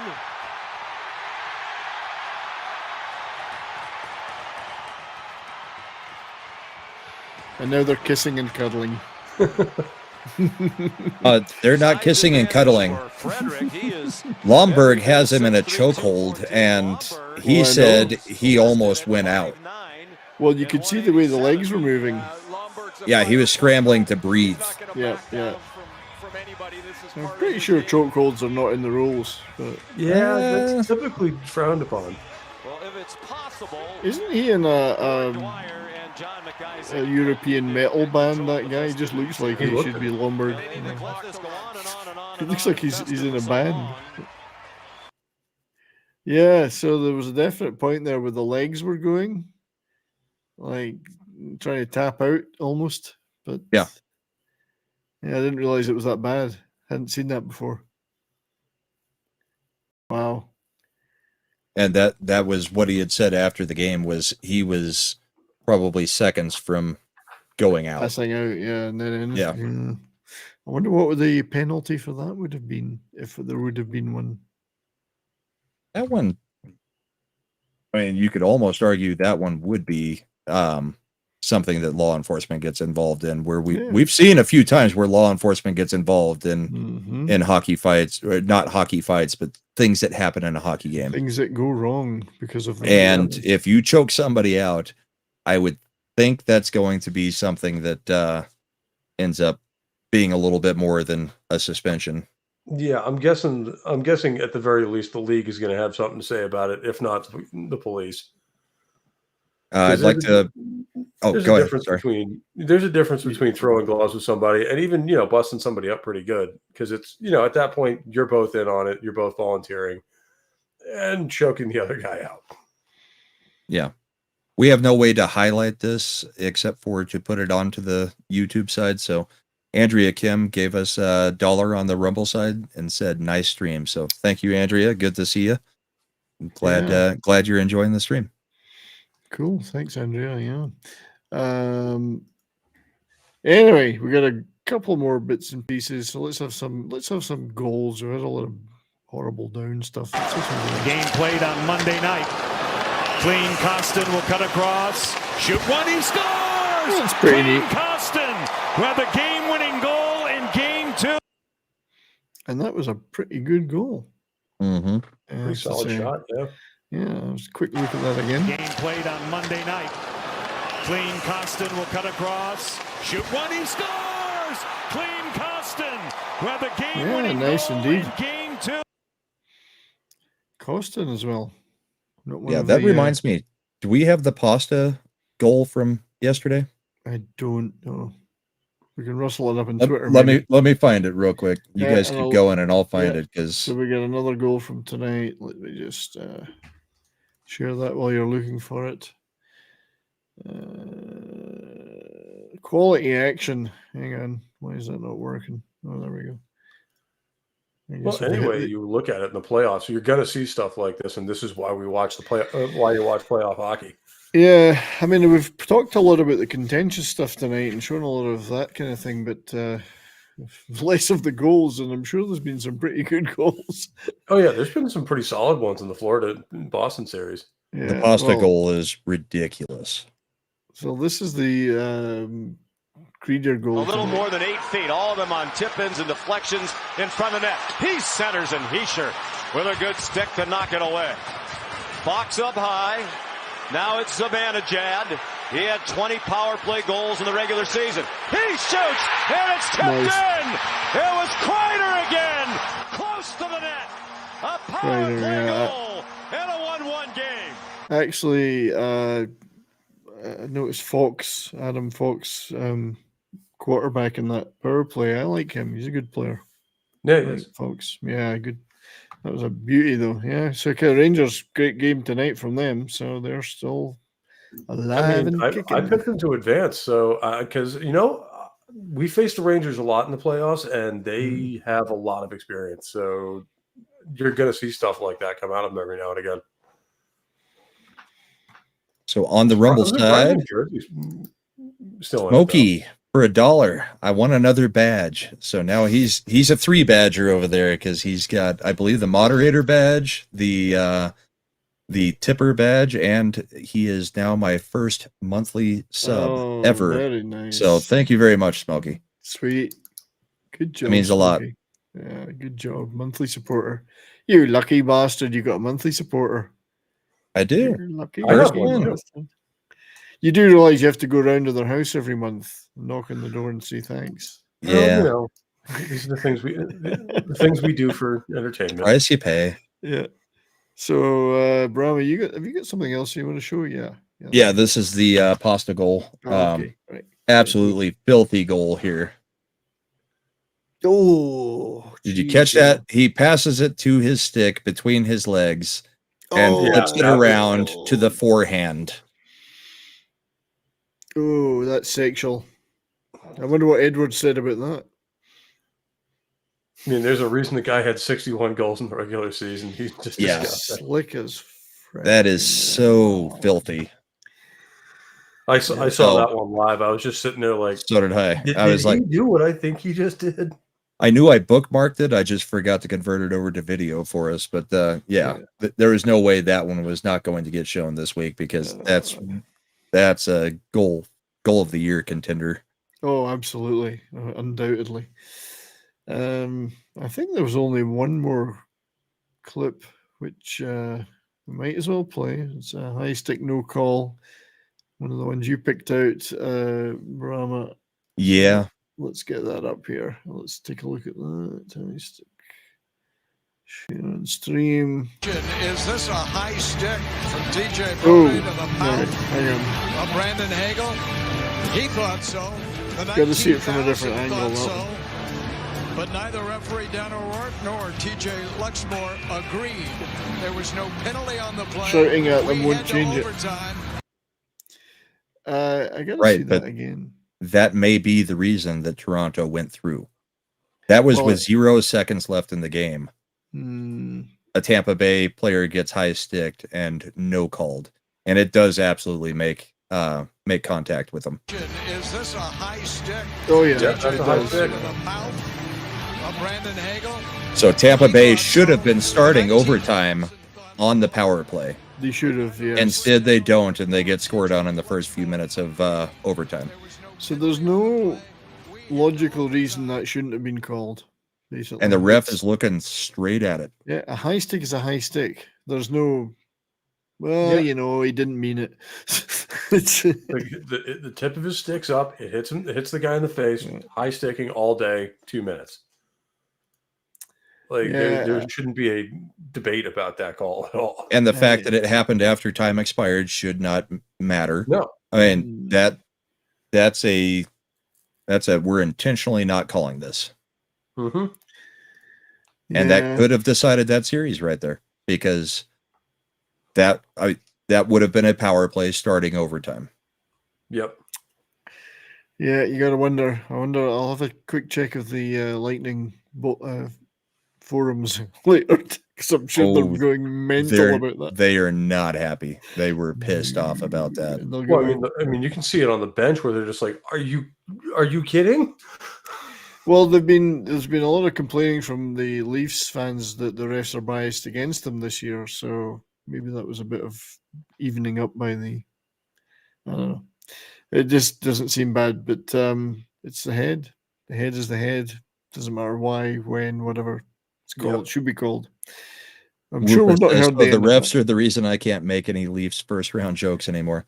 Cool. Yeah, the 19-year meme is now dead. And I mean, it's not solely the refs. I mean, they did go 5-on-5 and they did get beat 5-on-5, but that's a missed call that it's ugly. So we've lost the 19-year memes, but we still have our 1967 memes, so we can continue with those. As long as those don't die, we're still happy. Exactly. Anywho, gentlemen, I think we'll probably, if it's okay with you, start to wind it up. Yeah, we're at that 2-hour mark. Yeah, it's been good. What's the past tense of fit? We fitted a lot of stuff in, I think, tonight. That was pretty good. Yeah. These playoff weeks are actually a lot easier. We have fewer games to actually pay attention to and grab stuff from, and we've got a lot to talk about with the referee situation and everything else. So tonight was an easy show. There's some weeks where we've been like, okay, we've got a whole bunch of clips and most of them are vintage because it's just regular season and nothing happened. So I'm loving the way this is going, and I'm loving that we've got everybody or a whole lot of people involved in the bracket challenge. So NHL bracket channel just updated, TZ said. I'm not sure where TZ is Well, I know he's talking about he was talking about yesterday's today, Colorado game, like it's today. Yeah. So but he's in Vancouver. I don't know if it's the drugs. It's the drugs. I don't know if he saw the replay and thought that was the live game tonight. But yeah, I think the brackets are where they were. They should be earlier tonight. Actually, no. Now the brackets are showing 70s, TZ, and Mike D all tied for first. Oh, well, so thank you for letting us know, TZ. I dropped the 5th. You've drank a 5th, that's for sure. Yeah. Pope is in 4th. So we've got 3 first. Pope is in 4th, and I'm in 5th. TZ, I, and Mike are ruling. We rock. How did that happen? I don't know, because we looked at the brackets. It showed the Edmonton, and that was the only thing that could have still been updated. That's weird. Yeah, maybe they hadn't updated that yet. Maybe they incrementally were updating and it hadn't hit all the brackets yet. Oh, I said Edmonton in 6. So maybe that hadn't been updated or something. I don't know. But I said, so that helped me tonight. Yeah, but even when I go in there, it's not showing a green highlight on your bracket. So it is. Yeah, mine. It is when I look at it on mine. Yeah, maybe it's just things have to batch through their system or something. The cream has risen to the top. That's all I can say. Rankings have changed. The Brahmabull's milk has dropped and the cream has risen to the top. Yeah, TC, Colorado and Seattle played yesterday. That was game 6, and we play Sunday, and that's game 7. So tomorrow now it's today for me, but tomorrow for those of us that are still behind on the Saturday night time, but it's Sunday, wherever we are. We're all in Sunday now, most of us. At least you got to watch the replay like it was a real game. Oh, TZ's still Saturday. TZ's still Saturday if he's in Vancouver. Yeah, he might not be in Vancouver. Anyway, thank you to everybody on Rumble tonight. It was chatting away like crazy. Yeah, and we were at the top of the sports page most of the night again. So and very cool. Thank you everybody in YouTube. Thank you to all you wonderful people who gave me my first super chats. I'm no longer a virgin on the super chat side, so thank you very much. And Smokey for becoming my first member. That's Appreciate that. Well played, Smokey. Pope, what are you up to? Well, tomorrow you can find me over on my show for Rock and Roll Religion. I think we're going to go over the first couple Megadeth records tomorrow, so that should be a great time. And on Rumble, I'll try and drop by. Yeah, and on Rumble, we are going to be doing more of a series of more in-depth reviews where we're actually playing the music, because Rumble will actually let us do that like YouTube used to. So I can actually play a section and then tell you guys about it, which is what I always wanted the show to be, and YouTube never lets happen. So those will be going up on Rumble shortly here. And other than that, you can find me every Monday for It's Only Talk and Roll. This one's going to be great because I just watched the movie for the first time last night. Freaking awesome. I love it. Train to Busan. Yeah. But other than that, that's pretty much all I got going. Cool. Thanks for joining us, mate. Appreciate it. And I'm sure you'll be on the edge of your seat all day. Oh, yeah. With this game coming. So good luck. Brahma, my friend. Oh, yeah, you've highlighted that for me. Thank you. So yet another super chat. Thank you, my great friend Mark D with a C. Cheers, buddy. $2 from Mark D with a C. Congrats on 1K and go Rangaries. Who are they? Sorry. go Rangers. Yes. Well, they showed they're not dead and buried, and they played really well today, apparently. So hey, that'll be the last game of the first round. Yeah, it's a toss-up. Who knows who'll win that one? Thanks, Mark. And Katie Bear is casting illusions about Brahma. We're not going to. Yeah, I already highlighted it and took it back off. So yes, Brahma, my friend, what's your week looking like? Well, I'm going to be watching the game tomorrow, so I may not be on Culture's Late Night because, we keep having later games even on the weekends. So is what it is. If we go through, I'll probably join Culture later tomorrow and probably be very happy and very tipsy. If we don't, I'm probably not going on that stream. So Monday you can catch me on Comics Division channel on YouTube and Rumble for yelling at parked cars. Wednesday for the after show on the midweek hump with Shagsworth on his channel, and then back on Comics on Thursday, and then we cycle through it all again. We're back here next Saturday talking week 3 of playoff hockey, and we just keep spinning. So we do. The world keeps turning. Fun night, gentlemen. It was. Thank you for joining us, Pope. Yeah, thanks, Pope. Anytime, man. I absolutely love talking about this stuff. You guys are the only ones who'll talk about it with me. If you want to join for the playoffs, I think we'd be happy to have you on if you can do the late night stuff. Yeah, absolutely, man. If I'm around, I'll definitely jump on. Yeah, it'd be good to have you, mate. Yeah, especially if as we all hope, well, maybe not if you're a Panthers fan, the Bruins and the Avs advance to join the Mighty Stars, then we'll all have teams. We'll all have skin in the game. So Absolutely. And you can mediate the fights between me and him if since we'd be in the same series. Well, this came up the other day when he was on my show. Is that mediating or is that third man in? Third man in. It could be by maybe by next Saturday the Stars will be out already if it's the Avs they're playing. So our series can't start till Wednesday, so they can't be out that quick. No. Just for me, just wanted to plug Brahma. Thanks, Pope, for mentioning my Monday show. It's Only Talk and Roll. As we're at the movies and we're doing Train to Busan to celebrate my love of Korean movies. I thought it was time I did a Monday show on a Korean movie. So we'll start with the very wonderful Train to Busan. Everyone loves fast zombies, so looking forward to that. Nice. So that'll be a fun show. Yeah. Great. Well, good night, everybody. I hope everyone stays well. Thank you for being here, and don't get boarded. But have some bourbon. Good.